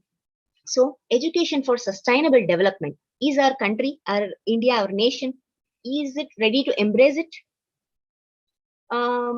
Is there any relationship that is existing between the NEP, National Education Policy, and the ESD fundamentals? Definitely, we shall see. See, when we speak about the political leadership or administrative leadership, whatever is prevailing, definitely they must take into account the National Multidimensional Poverty Index. We should focus on the impoverishment in many parameters, including health, first and foremost education, as well as our living standards. From 2.5 years, we have been witnessing this COVID-19 pandemic. And especially when we take it in terms of, say, sustainability or sustainable development, definitely this has changed the scenario. How is it? Say, in resonating to a large number of folks or taking some initiatives or even governments. See, 193 countries, they have signed up to deliver this SDGs. They want to have it as like goals for humanity. See, the purpose, the goals, or even the actions of each and everybody, whether it could be the companies, global companies for that matter, or say governments, corporates, our societies, communities, individuals, everybody must align with these goals, right? So then only the ESD will become central to the human resource development efforts, what is being taken even across the globe. It works, definitely. Right. When we come to the NEP, India's NEP 2020, the first ever education policy of this 21st century. What is it doing? It is aiming to transform India's education system, right? Its agenda for sustainable development, it is offering the all-inclusive, or we can call it as all-encompassing, impartial education, and it also promises lifelong learning prospects for each and everyone, right? The vision in this policy, we want to develop knowledge, skills, values, our characters, everything, and we need it for global well-being. We want the holistic and multidisciplinary education setting. Whether it could be, we can include the same in the, say, climatic changes, effluence, or even for the waste management, sanitation, preservation, or when we speak something about biodiversity, wildlife, everything for even sustainable development and living. And teacher education. So to appropriately integrate all the environmental awareness as well as compassion, it should become a part of the say from beginning of the basic education itself. So we can it should become a part of school curricula itself. Even when we speak about the higher education, it should significantly contribute something towards the sustainable livelihoods and as well as the economic development of our nation. So in this, it could be the technology use or it could be the professional education, everything matters, right? And the implementation basically of this policy, it is led through different bodies. As we all know, MHRD, Ministry of Human Resource Development, Central Advisory Boards, and National Testing Agency, or even for that matter, NCERT, SCERT, the national and state councils, right? As well as our higher educational institutes, everybody should be a part of this. As we can see this particular ESD concept, it is gaining lots of momentum, even globally as well as nationally when we start to speak about this. So NEP is just getting further elaborated, so that we can just include the same in the curriculum or methodology, and it should influence each and every institution, each and every learner, so that what will happen, the whole ecosystem, it could take up some several kind of progressive steps, and we can be ahead in our journey. Okay, now we understood what all needs to be done, but we still have so many challenges to reach this path. Yes, definitely education is a vehicle for improvement, and it is a vital tool for refining the standard of living of people across the globe, right? An educated populace is of incredible benefit to any nation for that matter. Agree with me? Yes. Now, education is not a panacea. We should understand that it is not a remedy for all the problems. It has its own restrictions. See, for the education's transformational profits, whatever are there, to get materialized, a number of encounters must be addressed. If you see this list, oh my God, and it still continues, right? Now, major issues could be the dearth of teachers or having an untrained teacher, as well as the ineffective pedagogies, right? When we speak about this, the progress in school enrollment, it has never matched with the teachers. So when we speak about this SDG 4, right, the Sustainable Development Goal 4, and when we want to achieve, say, universal primary and secondary education, when we take up the survey, what the report says, additional 69 million new teachers must be recruited and trained. Especially when we take up the South Asian part, the primary school teacher ratio, it is 1:35. Can they really manage the students, or what is happening? So the first and foremost challenge for the education and quality education, right? Definitely ineffective pedagogies, it weakens the impact of education, whether it could be in schools or in colleges. See what is happening with the developing countries. Most of the countries, they just employ lecture-based pedagogy. What is happening with this kind of, say, the rote memorization? It is what I think a one-size-fits-all approach. Much of training is not required. Not much of ability is needed from the teachers, but still they can reach a large classroom. Now, what is happening with these kinds of processes? We are not able to equate with the comprehension and other issues when we take up. See, being knowledgeable, becoming knowledgeable, continuous improvement, all these words, when we hear, they have just remained on the books.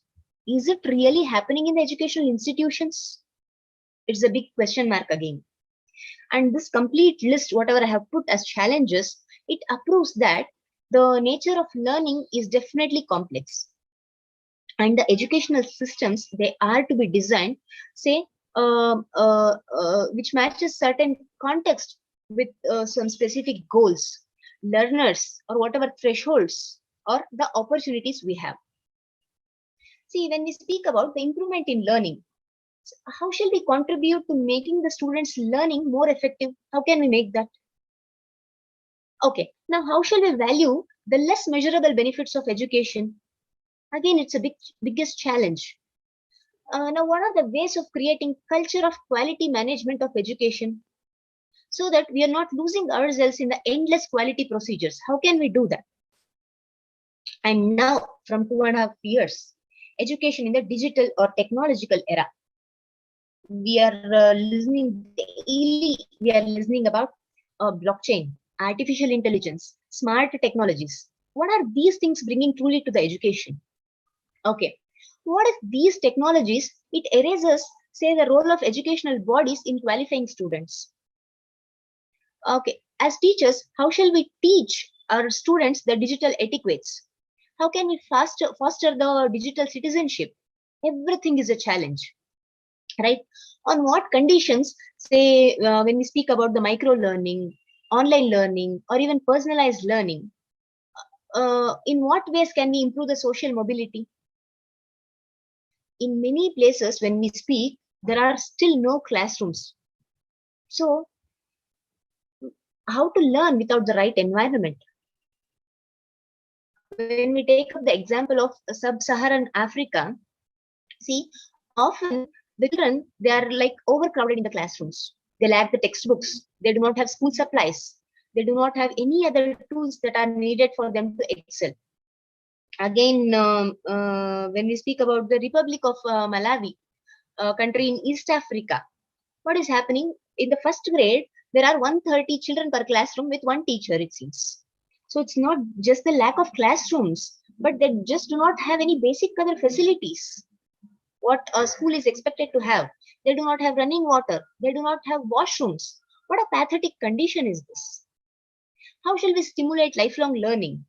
See, if learning, it can take place anywhere, anytime. How is it teachers and schools, how should they make the difference?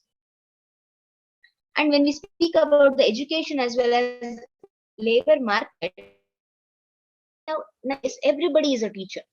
Now what is happening? How can we expose the collective wisdom? And even when we speak about the proficiency of different citizens as well as the professionals from various other industries, how can they come and supplement the education? See, what is best learned in the setting of a classroom or a school? What is best learned in a workplace?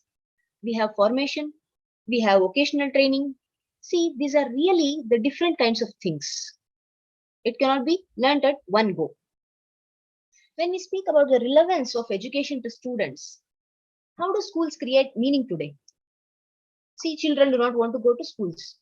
Schools are not the places for recreation. And fun is, as such, it is not an educational goal. Now, how can we create learning environments that are appealing enough to the children? What is the role of parents, guardians? How is it they are partnering with their schools? See, one teacher, single teacher, can he or she combine all the roles of being a coach, mentor, say researcher, instructor, designer, everything? Can he or she manage everything happily and successfully? Can they do this proficiently? Or still, today's teachers are there standing in front of a classroom on their own? What is happening? We have shadow education. Yes, educational activities, something taking a place out of the formal channels. It could be the tutoring, extra classes, anything. Are there chances of improving a student successfully excelling here with these kinds of education or educational activities? No answer. So, living in a country in conflict or at a risk of conflict, definitely, there are seen many fatalities of any war when we take. And what will happen to the education systems? They are often devastated. We have the biggest example of Russia and Ukraine war, right? So children, when they are exposed to violence, they are at more risk of, say, underachievement, or they'll be just dropping out of the school. And when we take the reports, nearly some 250 million children, they are living in countries those are affected by conflicts. And more than 75 million children, as well as young people who are between the ages of, say, 3 to 18, they are currently in urgent need of educational support. And this comes to 35 crisis affected countries. Again, 90% of them are young girls. And these girls are likely to be out of secondary school in the time of conflict or in the place of conflict. See, again, what an unfortunate situation. So we also have concept of personalized education. Nowadays, it's very prevalent. So how do we address individual learning needs, and how can we unlock students' fullest potential? And basically, when we have these kinds of educational system, say personalized education, how can we avoid a personalized curriculum? So that what is happening, we are just leading to the isolated learning. Is this really eroding social cohesion amongst the classmates, students? We have to really think about it. And definitely the competing environment, as well as the comparing cultures at schools. See, how do grades really impact students' well-being, learning, or even when we speak about their performance? Are there really any other alternatives for grades? So in some other forum, definitely we can discuss about the advantages and pitfalls of all these kinds of systems, right?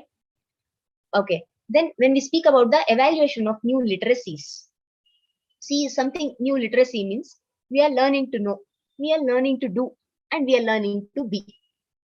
So what methods can we use to assess these competences, especially in an authentic way? How can we do that, or in an integrated way?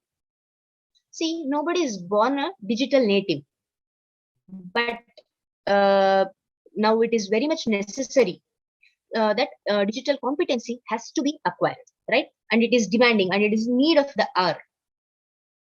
And yes, when we speak about institutions as learning organizations, we all know that schools, universities, colleges, they are specialized in learning. But yet, unfortunately, to state about a fact, they are still bad at organizing their own learning. So how can we make learning sustainable so that it becomes continuous as well as effective? There are still so many challenges, and the list goes on. It could be the lack of funding, and it is the exclusion of children with disability. The fact being that education is a universal human right. Being denied access to basic schooling is very common, and almost 93 to 150 million children with disabilities, right? They are out of school. And again, gender is one of the major reasons why children are denied of education.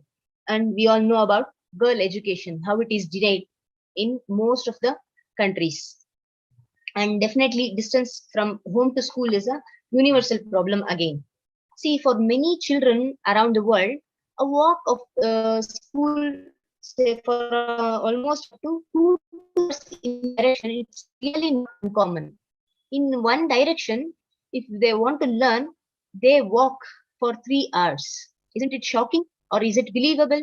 Have you witnessed it, or have you experienced it by yourselves?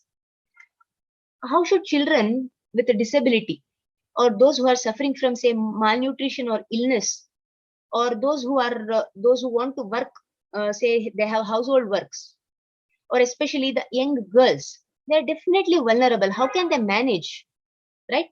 They are vulnerable to violence because of these long and hazardous journeys to and from school. See, malnutrition and even the expense of education, everything are like challenges for us. Apart from this, we all know that the Universal Declaration of Human Rights, it makes clear that each and every child has the right to a free basic education. So what is it they are trying to tell? Either poverty or lack of money, it is never a barrier to schooling. And when we see the facts and figures, say in many developing countries, over the last few decades, governments, they have announced the abolition of school fees. And we have been still seeing the striking escalations. Even in India also, the number of children going to school, they're getting increased. Right. So education for sustainable development for 2030. Yes, when we speak about UNESCO, it is aiming to increase the contribution of education so that we can build a more fair as well as sustainable world. And the ESD for 2030 roadmap, it is trying to prioritize on all this burning sustainability challenges. One could be the areas of policy. Definitely, policy makers, they have special responsibility in bringing about the massive global transformation that is needed for the sustainable development. Learning environments. We have to reassure learners so that they become the change agents. And these people, they must be having the willingness and bravery to bring that transformative action for sustainable development. We have to build the capacities of educators. Just now in the previous slide, I told there are untrained teachers and dearth of proper teachers. So in order to guide and empower the students or learners, first educators themselves, they have to be empowered. And they should be equipped with proper knowledge, skills, values, or even behaviors that are required for this particular kind of transition. And it is needed at both youth as well as local level action are needed. Because if we don't do that, our present as well as our future will be at stake. And we have to face the consequences of this kind of unsustainable development, right? And then we need individual as well as societal transformation. We need collaborations between learning institutions, individuals, communities, and all this, they should promote the knowledge as well as practices for sustainable development. And this also underlines the 6 strategic areas of implementation. Yes, we have to have the implementation for ESD at country level. Yes, member states are to conduct regular and inclusive reviews of progress at national and subnational levels. And these are to be like country-led as well as country-driven.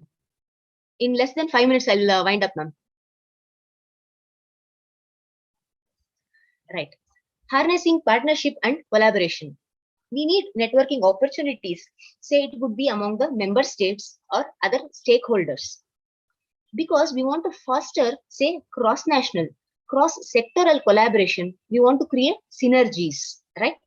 We also want to communicate for action, whether it could be the member states or other stakeholders.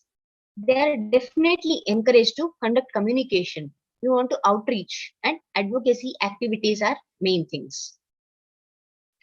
We have many campaigns under this, which UNESCO has been supporting. It could be the One Planet Network or Trash Hack campaign, many things, but due to the time constraint, I'm not able to explain everything.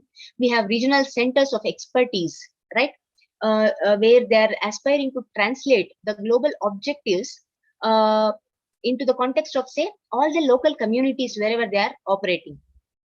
We have tracking issues and trends. So the most recent advances, whatever are there, especially in education and sustainable developments, they are to be reviewed. Then we have to mobilize the resources. Yes, to implement something effectively. Just now we saw the 5 priority action areas. So we have the mobilization of necessary resources as resources are very much vital. And in this context, we all know about, we would have heard about, say, UNESCO's Associated Schools Network. It has a network of biosphere reserves. We have UNESCO's geoparks. Yes, we have that. They're trying to expand and draw in, say, some kind of new expertise and knowledge from all parts of the world. And we are trying to bring it from different cultures also. There are World Heritage Sites and intangible preservation of the intangible cultural heritage, many things, the Creative Cities Network, so many concepts we have. And all these progress are to be monitored, definitely. Now, we know what needs to be done, and we know about the 2030 agenda. How can we accomplish the education for sustainability? Now, the thing what we can do is, we shall mobilize ourselves and our society to take on the greatest impediments, what all we saw, the complications for the global well-being. So the educational institutions, they can nurture the teachers as well as students. We shall try to provide them with tools and resources so that they can understand, they can communicate the importance of sustainability at all the levels, right? Now, NEP is also preparing to roll out with this. Now, what can educators do? They must influence. How can we do that? We shall try to formulate or organize. We shall try to say build some kind of attentiveness among the management, teachers as well as students. We shall try to we shall enable them to see sustainability in each and everything, whatever they do, whether it could be through creative games, concepts, thought-provoking concepts, comics, anything. We can host a say some screening of documentary. We can run awareness campaigns, right? We can do some kind of interdisciplinary seminars like this, one like this, that is overlapping with the say sustainability concepts. Then what we can do, we can implement. We can take a ESG audit, environmental, social, as well as governance audit. Then every stakeholder of the education, he or she has that responsibility, so that we are trying to deliver the notion of sustainability. In each and every educational institution, we can try to conduct a sustainability day.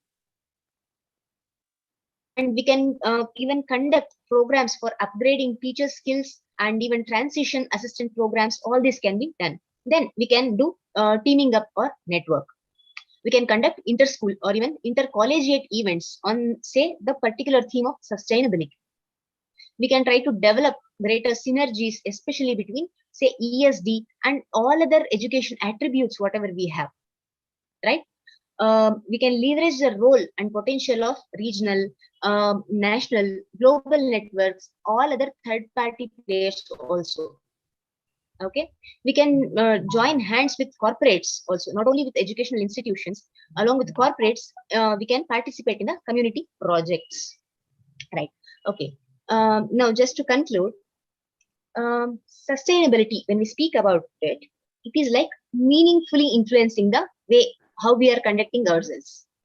When we are speaking about ourselves, it is like it could be the governmental bodies or the international organizations, corporates, societies, communities, or whether it could be the investors, individuals, anybody for that matter. See what is happening, the determination or whatever the visualization we have, the products, services we use, the strategy we have, our lifestyles, behavior, everything are being reconsidered. For what purpose? It could be for perseverance. It could be for resilience, for our stability, for our profitability like never before, right? See, as educators of the future generation, we all have the obligation, each one of us, right? Like the list goes on, whether it could be government, our leaders, educational institutions, parents, as individuals, we have to work together towards building a, say, justifiable world, right? We have a clear opportunity so that we all shall take a lead. We shall discern with the purpose and we shall deliver a noteworthy impression. So finally, I would like to conclude with saying that quality education, it is the impactful superpower that seeds the concept of sustainability as well as holistic development, right? Thank you all for your time and patience. Thank you so much, ma'am, for your enlightening and comprehensive session on quality education for holistic development. Now, I would like to invite Dr. Navneet to present a vote of thanks to our honorable resource persons. Dr. Navneet, ma'am. Greetings to one and all. It was a really amazing session. Before I present vote of thanks, I just want to say what I have really learned, that we don't have to engage in grand heroic actions to participate in change. Small acts, when multiplied by millions of people, can transform the world. And this is the motto of ICERT, and all three resource persons of today have totally justified to this statement. I'll take one by one what I have understood. I'll start with Dr. Manisha. You have wonderfully articulated the interdisciplinary approach, especially the birds video. It really touched how this interdisciplinary approach gives ownership to all. The interdisciplinary study allows for the synthesis of ideas and the synthesis of characteristics from many disciplines. At the same time, it addresses students' individual differences and helps to develop important transferable skills. Dr. Manisha, your exploration and especially explanation both has truly justified the theme of the day, that is, education is a human right with immense power to transform. On its foundation rest the cornerstones of freedom, democracy, and sustainable human development. Thank you so much. I'll go to Dr. Ayotunde. beautifully started the topic technology in education for sustainability in school education. Technology can become the wings that will allow the educational world to fly further and faster than ever before. Truly agree with what you have explained in your PPT. A stronger partnership between educators and technology is needed in order to unlock the potential and to create synergize through specialization. Dr. Ayatunde, today's partnership will definitely benefit educators in speeding up innovation process in education, stimulating fresh techniques, teaching ideas, improving learners' experience, and widening access to skills and resources. We are so glad to have an expertise like you on this board. Thank you so much from Team ICERT. And last but not the least, Dr. S. Sri Ranjani. You have taken the holistic perspective in education amazingly.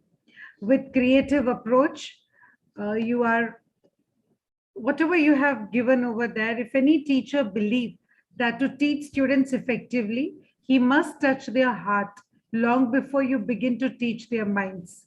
Truly it's said. So holistic curriculum enables teacher to recognize students' unique strengths and treat them all equally. It provides a supportive learning environment and caters to individual learning styles. So to conclude, students must taught to reflect on their actions and how they impact the global community, and this contributing to the future of the world, which is the ultimate aim of ICERT.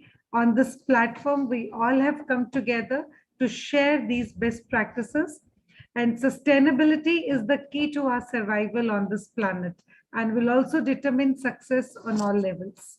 I am truly grateful to each and every participant who is present here. It's now question hour. Many people have raised their hands. There were questions coming again and again for the attendance. You are already registered. And if you have attended 75% of the workshop, your attendance is already marked.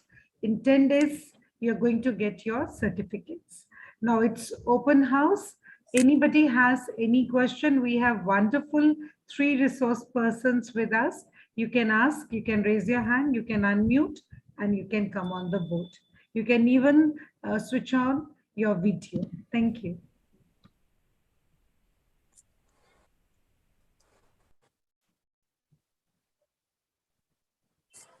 Yes. If the name is there, it will be easy for me to call. I'll start with Bankol. Bankol Fayol, please unmute yourself. Ask your question. Yeah, thank you. And the speaker to whom you are asking your question. Okay, thank you very much. My name is Bankole Faloye from Nigeria. I've been glued to the section all day, and I'm so happy that I did not miss this section. I have a question for Dr.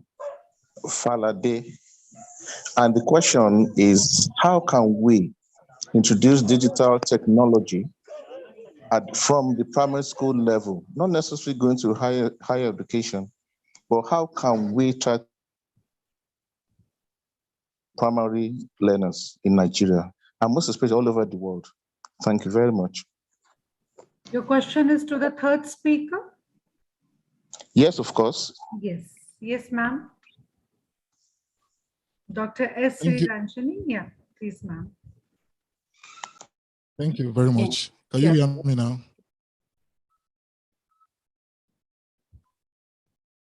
Can you hear me? Yes, ma'am, please. Yes. So your question was how to introduce technology inside the classroom, right? Digital technology. Digital technology, right.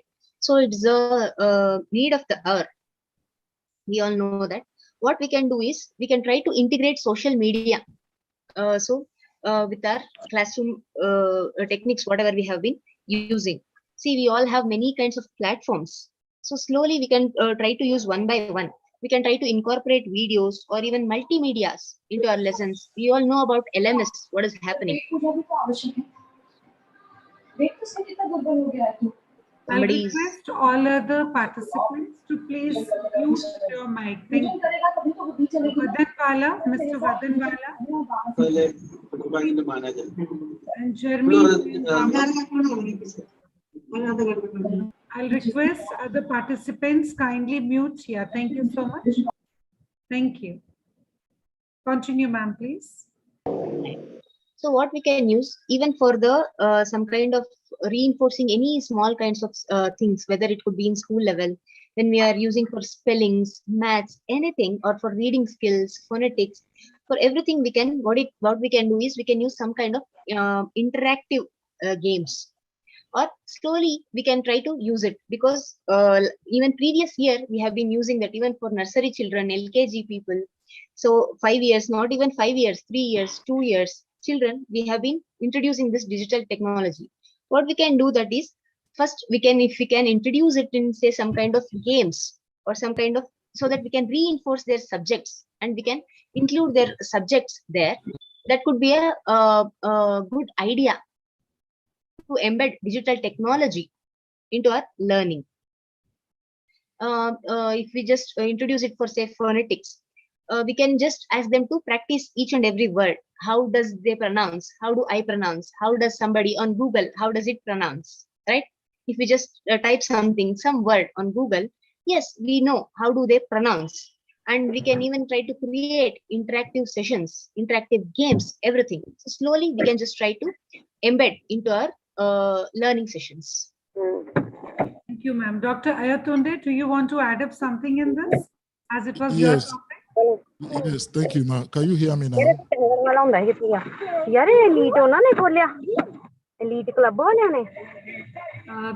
hear Sakshi me? Datta, please unmute yourself. Miss Sakshi Datta, yeah, please unmute yourself. Mute yourself, yeah. Mute your microphone. Okay. I'll humbly request all the participants, if you're not asking, please do mute your microphone. You will raise your hand. I'll call one by one everyone. Right? Thank you. Yes, sir. Yes, can you hear me now? Yes. I think what we need to do is that we need to go back to the curriculum. We need to go back to the curriculum. So in the curriculum, we should add how technology, we should plan our curriculum in the way that it will accommodate the use of technology. Like in Nigeria, this is already in operation. Right from primary school, even from pre-primary school, children learn using computers, televisions. So this goes to junior secondary school, senior secondary school. So with this, if we are serious with the curriculum, I think it is something that is achievable all over the world. Thank you, sir. I'll take second question from Sunday Ajay. Please unmute yourself. Okay. Thank you so much for the opportunity. Can you hear me, ma'am? Yeah, please, sir. Please continue.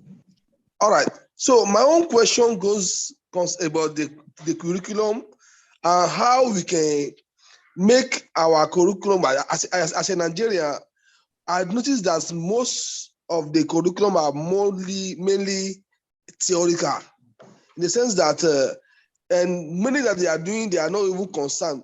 For instance, now a primary one student is doing 22 subjects here. So how can we lower it? Make it more practicable, in the sense that some school cannot even they don't have the facility that is needed for those things to happen. So how can we help those schools to be able to inculcate those in the curriculum? Thank you, ma'am. Your question is to whom?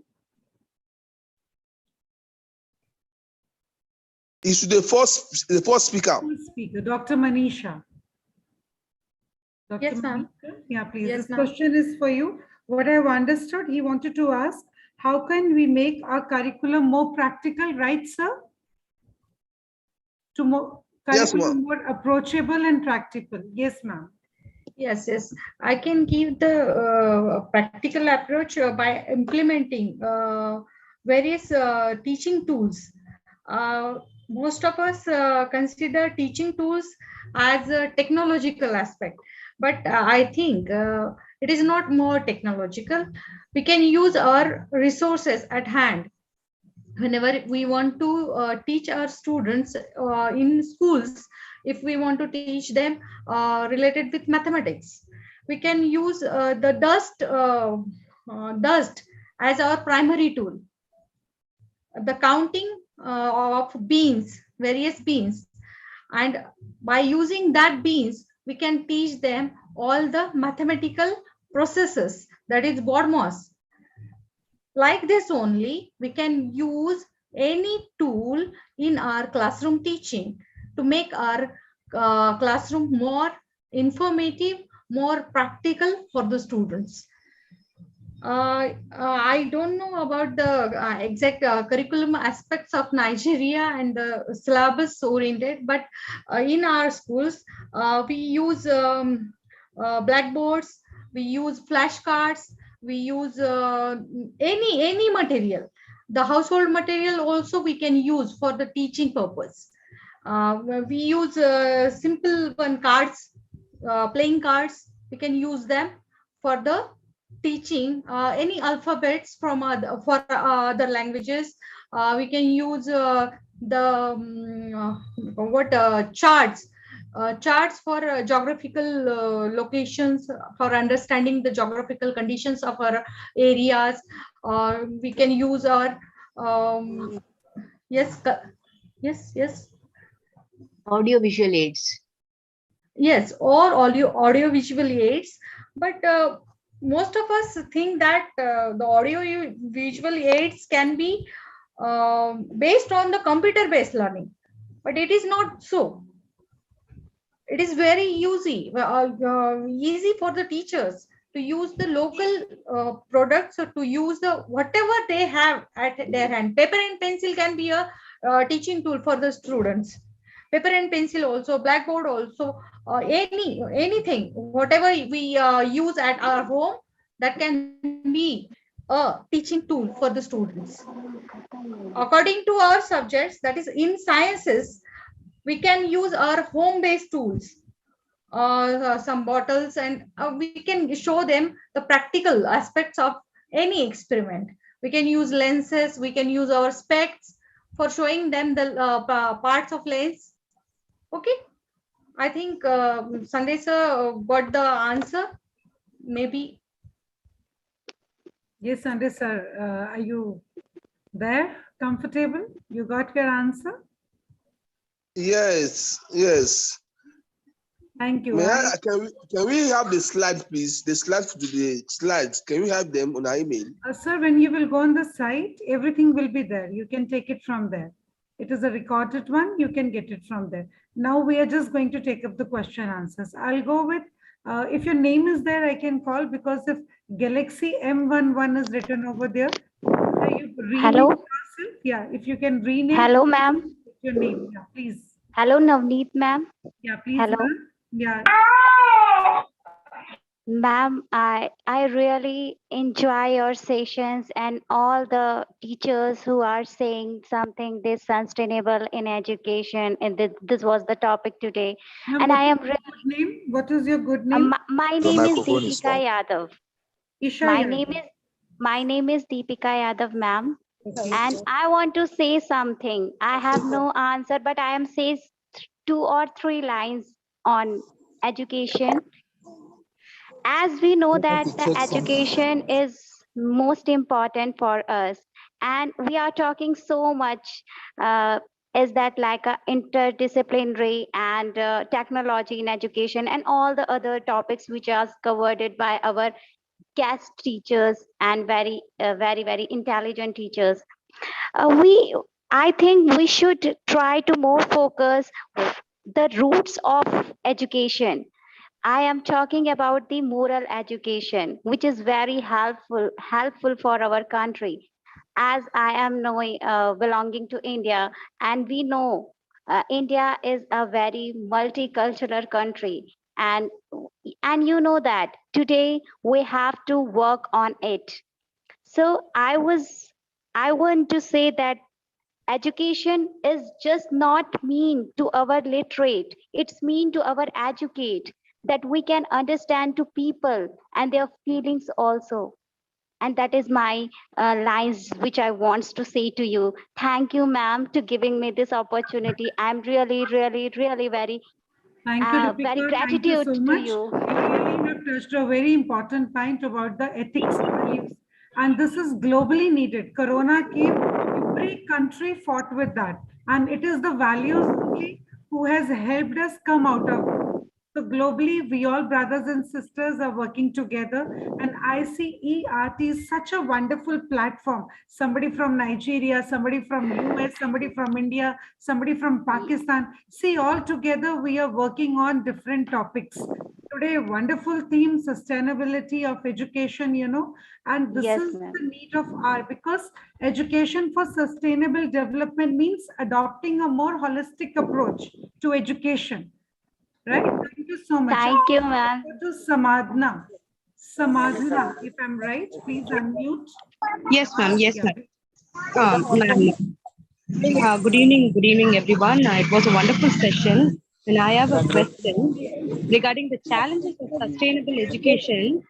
Ma'am, am I audible? Yes, you are, ma'am. Yeah, regarding the challenges of sustainable education, ma'am was saying about shadow education.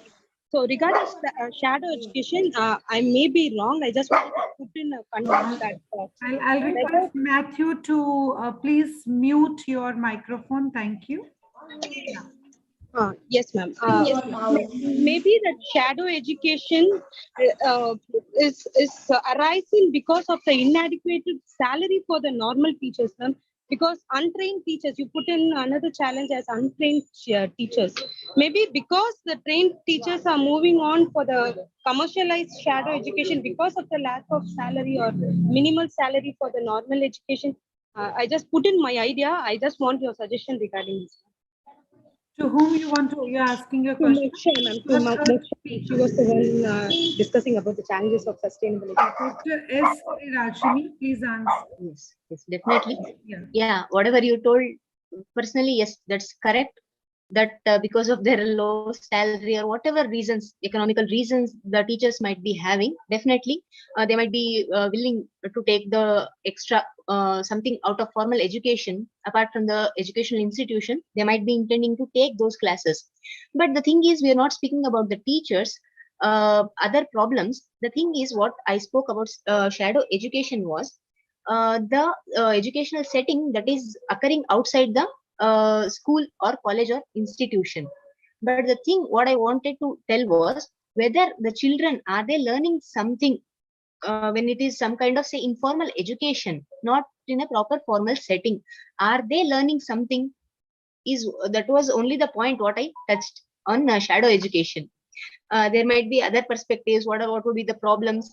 While because the parents also would be giving extra money to send them to the private tuitions, everything. So many problems. Yes, as parents we have problems. As teachers we do have problems. Our children, our students, everybody has problems. But the thing is that shadow education, isn't it a challenge? Are the students learning something? Was only my point. Yes, few students might be learning and few students might not. That was just to tell it. It is really a complex situation, or it is definitely a challenge to obtain education. Was my point there. Am I clear, Samantha? Yes. Or anything else? No, thank you. Thanks a lot. It's not shadow education, but I want to add something here. It may be doctor, it may be nurses, it may be police officers, and the most important, the teachers. Last 2 years, whether the salary was paid or not, we all were there online present for our children. We really wanted to nurture each and every child of us. We never wanted any break in between, because we thought that, that nurturing of little buds are very, very important. It may be university, it may be school, it may be college. We all were there. And that is the beauty of this noble profession.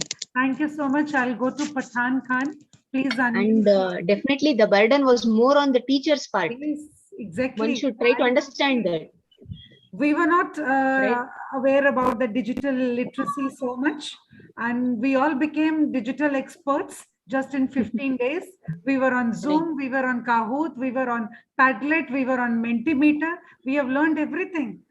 Yes, of course. Something Yes, when the ma'am. need is there, you know, we just go for that. Yes, Mr. Pathan Khan. Please unmute yourself. Your hand is raised. Do you want to ask something? Pathan Khan, Bushra. Okay, if not available, I'll go to next. It is Olusola Ayo. Alusola Ayo Obiremi. Please unmute yourself. Thank you so much. This has been quite informative and very, very interesting. Thank you so much. Very, very comprehensive and a great learning experience. Yes, I have a question for each of the speakers, if you don't mind. How many questions am I allowed, please? How many questions am I allowed? One question, because you want the answers from all the speakers. Okay, so how many am I allowed, please? You can ask. Oh, okay. Thank you so much. Yes, I love the illustration of the elephant. It was interesting hearing it from another perspective, 6 blind men instead of 3. So that brought a question to my mind. For the first speaker, Dr. Manisha, Yes. how many aspects of the interdisciplinary education would be okay before we can say, yes, we have something interdisciplinary enough that's representative? Like, because you talked about each subject itself having so many subsections. So that makes it look like, wow, this may be quite overwhelming. So what would be the limit, the minimum to qualify to say this is interdisciplinary enough in education as we go on? Then for the second speaker, Dr. Falade, thank you so much for what you have said. I've learned some things. It was Manisha's answer, Dr. Manisha. Yes, ma'am. As I say, the interdisciplinary approach itself defining that 2 and more than 2 subjects can be interdisciplinary. The condition is that those subjects are completely borrowing the methods, the techniques, the theories, and they inculcate each other. The communication and continuous interaction should be there between two subjects or more subjects. We can call it as a interdisciplinary. The continuous interaction and application of the content knowledge from each other is called as interdisciplinary education. And the subjects may be 2 or more than 2. Yes, Alusola, next question. All right, thank you so much. Now the next question is for Dr. Falade. And he talked about teaching methods not being well used anymore because of technology. And I wonder, isn't it practical to use that same technology to encourage people to ensure that they use different teaching methods, that instead of letting these other methods go out? And I'm wondering, can those who are involved in technology help us? Is there a way we can have a kind of campaign to bring back the use of other methods and the use of, and not let paper and pen go extinct? Because I remember he mentioned something like that too, that we're going to a paperless era. And I wonder, can technology fully replace paper and its feel and its use, the use of the print media? So, and I had asked something on the screen too before in the chat box, that can we say that media and technology are synonyms? Thank you. That's for Dr. Falade. Thank you very much, Ma. Can you hear me now? Yes, please. Okay. Let me say that what I was trying to explain was that the focus has been shifted from different teaching methods we have. Everybody now focusing on technology. You can still use lecture method, but you agree with me that lecture method now must be incorporated with technology. You can still use a playway method, but must be incorporated by technology. So it's like we almost forgotten all those methods of teaching, now focused on technology. I've not said that those methods have gone into extinction. No, they are still relevant, but we are making use of them now through the use of technology. Then the next question, you are asking that how would technology, how will those in technology education promote the use of technology? Yes, we have, just like you have attended the seminar now, even if you are not the expert, you have heard. So you can have a way of making your contribution. Then if you look at institutions, like in my own institution, University of Ilorin, so we have various materials, technology that could be used for teaching, which we even give some out free of charge. There are many schools that will write to us. So when we have them, we give it to them. So free of charge without collecting any dime from anyone. So we have them in stock. When we give them out to students as their practical work. So when they produce it, so schools come around, we give to department, we give to faculties so that it will be incorporated in their teaching methods and processes. What's your third question, man? Mr. Faladay? Can we say that media and technology are synonyms? Yes, yes. They are, it's just a matter of semantic. So it could be used interchangeably. But don't forget that medium is the channel. The channel, that is the medium. But the real technology, you know, we have categories of technology. We have printed, we have non-printed. We have electronics, non-electronics. We have projectable, not projectable. So the technology is there, but the medium of using them. So it could be used interchangeably, but there's a clear difference between the two somehow. So, Mr. Ayotunde, Yes. you've given a beautiful example. See, technology is a benison. Somebody has written beautifully in a chat box, you can use technology or other teaching methods to enhance the effectiveness of the lecture method. But still, teacher is irreplaceable. You can't replace the teacher. We are asking questions. The technology can show the PPT. It can show relevant information. But the examples teacher is going to quote and correlate. That is again a gift of a teacher. So both Teachers are very, complement the use of technology in the classrooms. Then the question that Mrs. Olushola Ayobiremi asked, that can we have an environment that paper will no longer be used? No, definitely we continue using paper, but the rate at which paper is being used now is being minimized. Yes, greatly is being minimized, very, but we cannot do without using papers all over the world. I'll go to next. There is some my phone. Name is not there. If you can unmute and tell your name and ask your question and the speaker. Good evening, ma'am. Good evening. My name is Kalpana. Yes, Kalpana, your question too. First of all, thank you so much. You're very.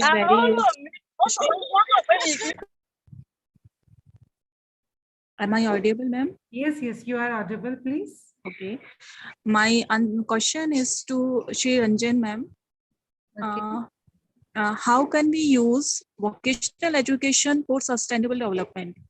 As well as vocational education is included in NEP 2020 also. So please guide us or a suggestion for this. Thank you so much. Dr. Ranjan. Am I audible now? Right. See, when we speak something about vocational education, we first want to gain some kind of practical experience in whatever career we have been choosing. So in sustainability, yes, when I was explaining through my slides, you could have seen that we need to encourage students and we need to take them in, not only students, teachers, everybody, all the stakeholders of education, we must try to involve them so that everybody will have that hands-on experience. Any other question?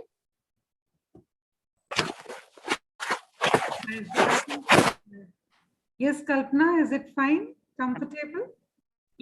Yes, fine. We'll go to next question, Chandan. Chandan Kumar. Yes, ma'am. I request Kalpana, if you can mute now. Please mute your microphone. Thank you. Am I audible, ma'am? Yes, you are. Please. Good evening, everyone, ma'am. Thank you. First of all, thank you all of you, ma'am, for sharing such a knowledgeable things to us, ma'am. Ma'am, I want to add one point, ma'am. That, ma'am, education is not the amount of information, ma'am, that is put in human brain. It must have man making, character making, and life building assimilation of ideas. Ma'am, in recent, ma'am, education system, somewhere we are neglecting this point. So, ma'am, with neglecting that point, ma'am, how can we achieve a good generation that is educated morally and technologically? You want to ask your question too? Ma'am, everyone, ma'am. Okay, we'll go to Dr. Manisha. We have a little participant also. You can hear his voice.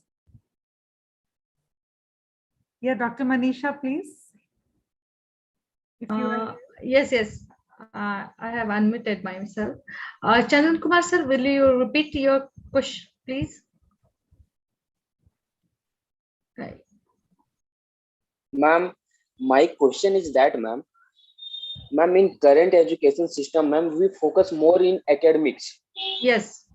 Not on the character making, life building, or other, ma'am, man making ideas. So, ma'am, how can, ma'am, we deal with that, ma'am? Yes, you are asking about moral question and value education. Yes, ma'am. Ma'am, both, ma'am. How can we take both with a parallel stream, ma'am? Yes, sir. The role of school, the role of teacher, and the role of parents. Here we can and we should, as a teacher, we should collaborate with other teachers. We should collaborate with parents also.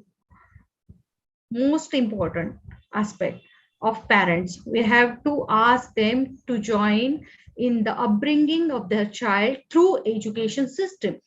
By collaborating with parents, we have to understand the parental aspects, parental control, parental attachment to the students and the home environment. Then and then only we can guide them to follow us as well as to follow our culture, to follow our value system, to follow the morals. That is not only the responsibility of teachers and schools. It is a wholesome responsibility of the schools, society, and the most important, the family. I think the education has been started in the home of the mother. Then the role of the mother and other family members is most important for upbringing of the child and the value education and moral education. That's why in NEP 2020, we have started the formal education from the age after 3 years. Okay. And in that, it is considered that we have to call the parents in our schools, ask them to give their contribution in teaching learning, active teaching learning in the schools in the early stage of education. I think this can change something because in our pandemic situation, most of us, we live at our homes with our children. And at that time, everyone is engaging on online classes. Our children are in the online classrooms, and as a teacher, the teachers from working from homes, they are also on online education. At that time, the parental control and parental communication, continuous communication should be there. And I think it can be contributed positively for good use of technology, which help in moral education and value education. Thank you, ma'am. I'll add a little to that. Here. See, we are in a noble profession.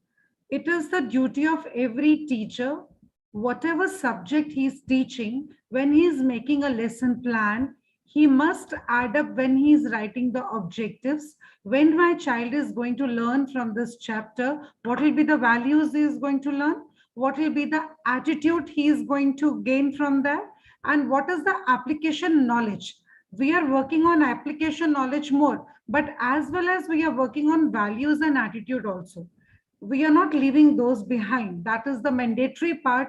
Why we call it noble profession? We can, Google is there, we can learn everything from there. Why students are coming to college, university or schools? Because they need to imbibe with those skills of values and attitude. So now it is our duty being a teacher, how we are imparting our lecture, our knowledge, our chapters to our kids, so that it should transform into wisdom. Right? Thank you so much. Two more questions hand raised. I'll take up that. Muhammad Salihu. Yes.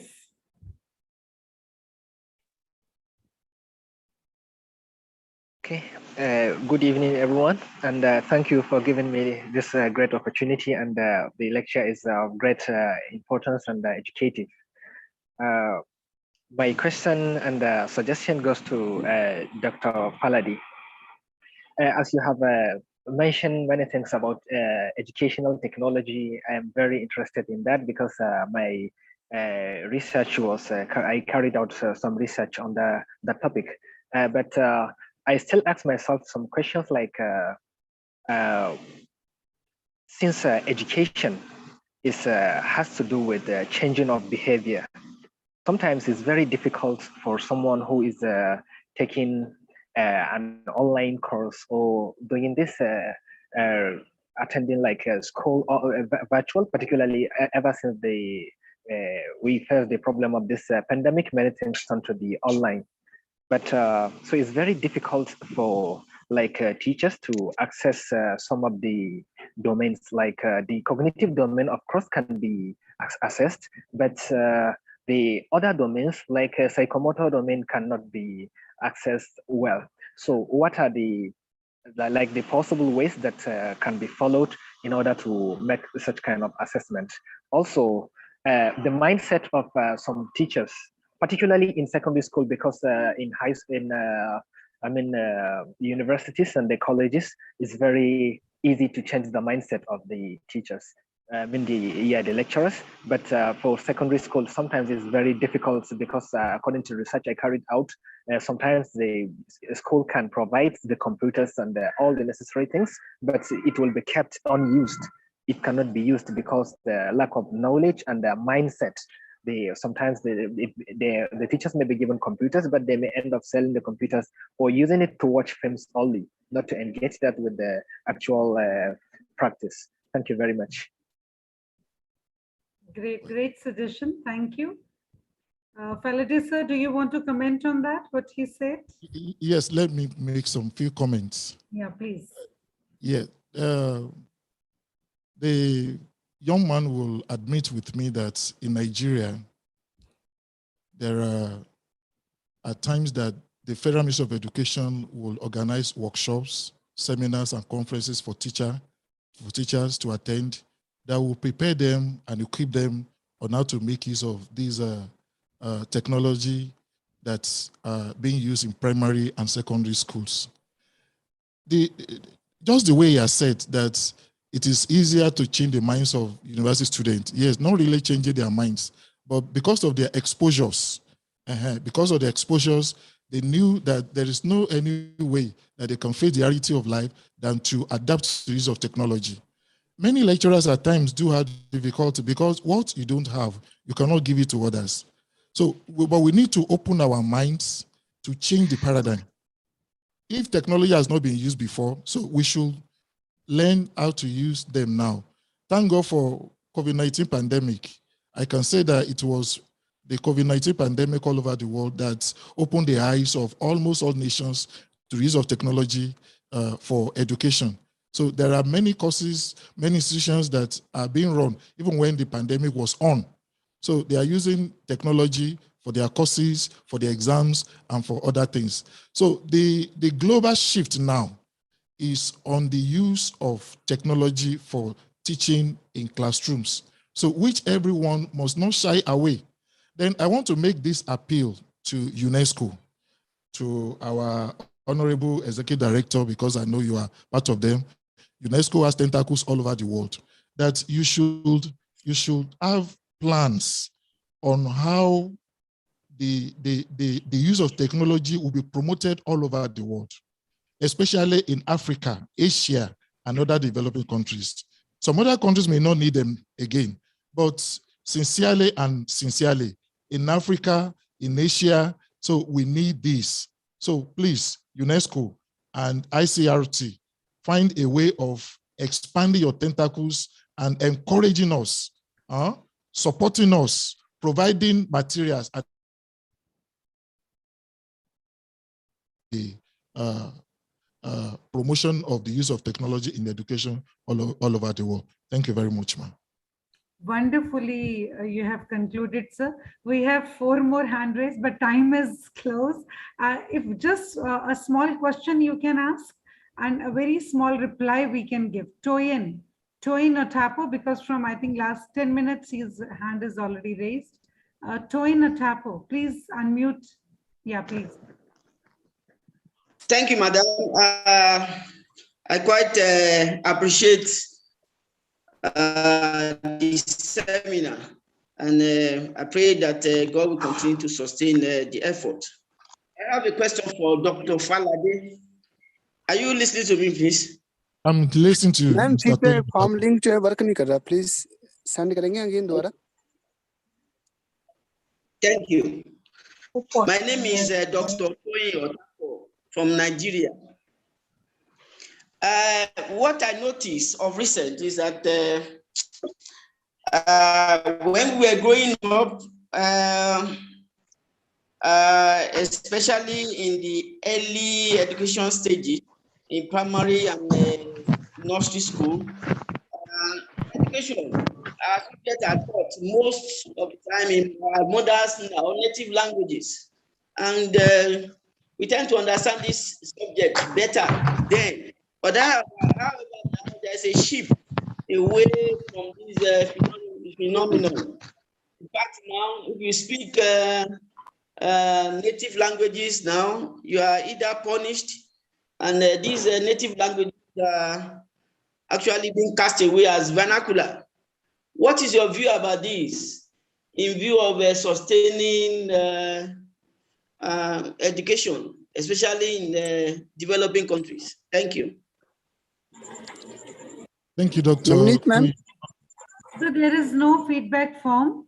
If you want to write something, in a YouTube's channel, the feedback form link is given, but this form is not working, ma'am. Is not there. You can write there in the comment box whatever you want to write. Okay. Let us listen to this answer. A very good question ma'am has asked. Yes, Falade sir, please. Thank you very much, ma. The man that asked the question will admit with me that Nigeria is a special nation.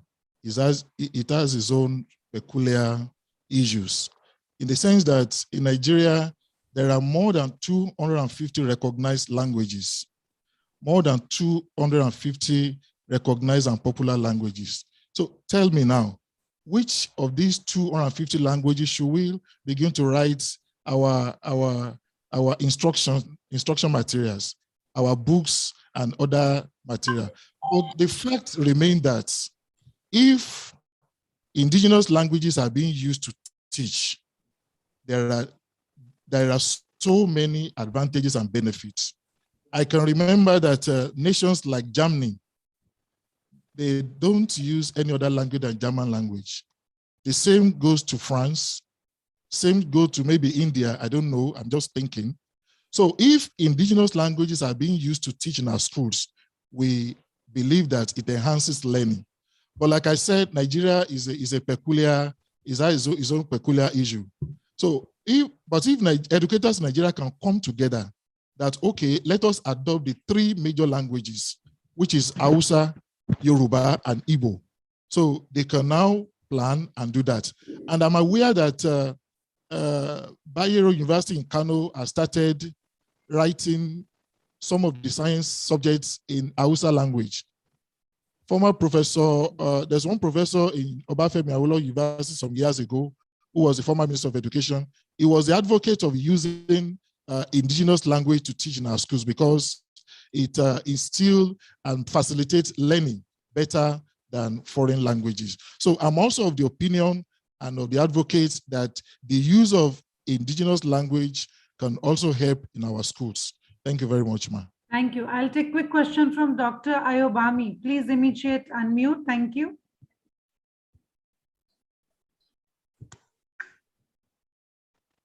Dr. Ayobami. Okay, if you're not there, I'm taking last from Bahadur. Yes. Mr. Bahadur, please. Yeah, thank you. Yes, please. We'll take both from both of you. Let's take anyone, please unmute and speak your question. I'll take the other one also. Last two. Yes, Mr. Bahadur.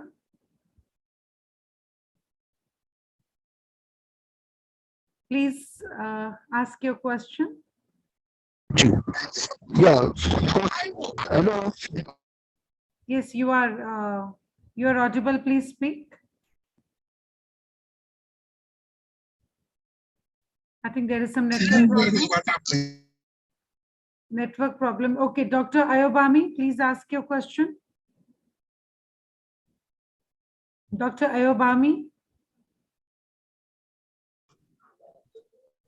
Dr. Ayobami, my last call to you. Dr. Ayobami Okunder, if you are here.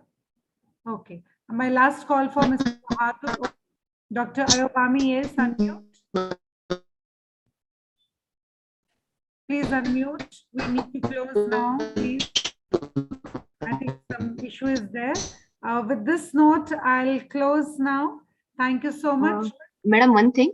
Yeah, there was actually one more question. It went unanswered. Probably somebody, I guess Miss Kalpana, she asked me about the vocational education in NEP. I answered one question. Yeah.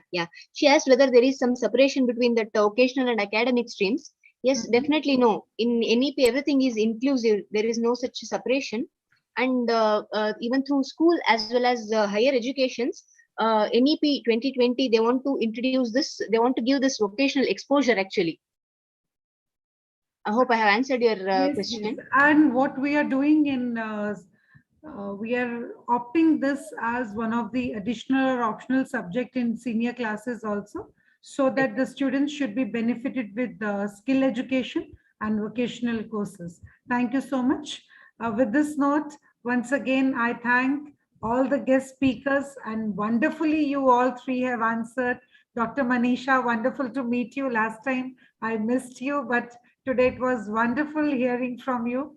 Dr. Sri Rajni, it was amazing. Your PPT was really taken my heart, especially that challenges part you have articulated so well. All the three PPTs. Mr. Faladay, you are, I think, the most favorite of all. All questions were bombarding you, but you, all the speakers, really, kudos to you all three. And what a great participation. Till now, I'm shocked 342 people are still there. Yes. It's the beauty of this platform. Beautiful. This is what education. This is beautiful, ma'am. Yes, And this is Manisha, success of ICERT. I'm getting goosebumps. Thanks to Chairman Sir, Secretary Sir, whole core team. They really work hard.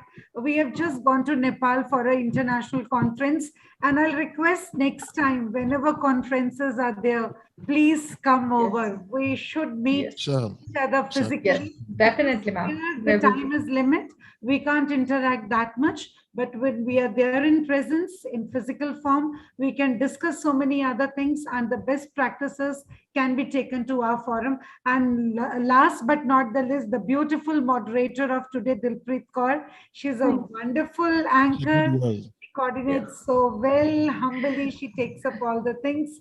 God bless you. And thank you each and every one. Thank you. Thank you so much. Just a concluding remark, ma'am. Just a concluding remark about sustainable education. Dilpreet Kaur, please conclude. Thank you. I don't want to protect the environment.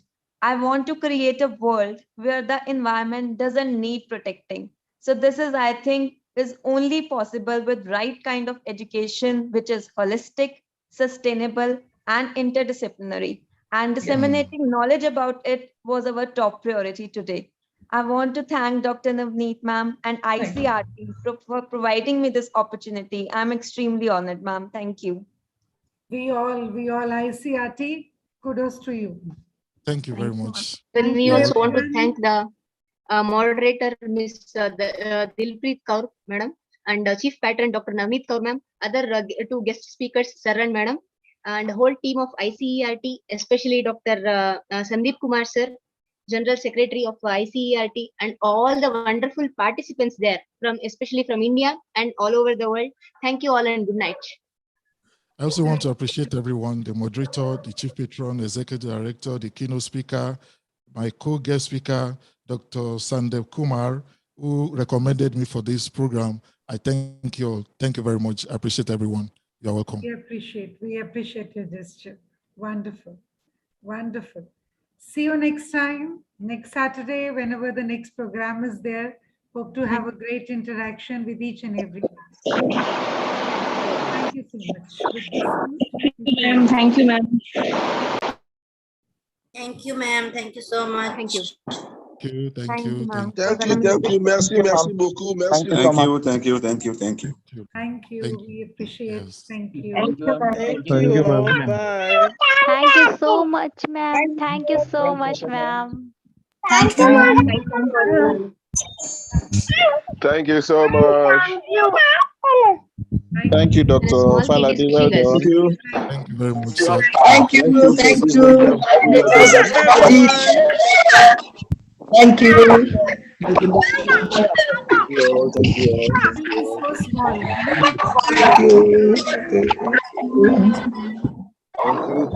Thank you, everyone. Thank you, everyone. I'm closing on this note. God bless you all. See you next week. Thank you, ma'am. Thank you, ma'am. Thank you, so much, ma'am. Thank you, everyone.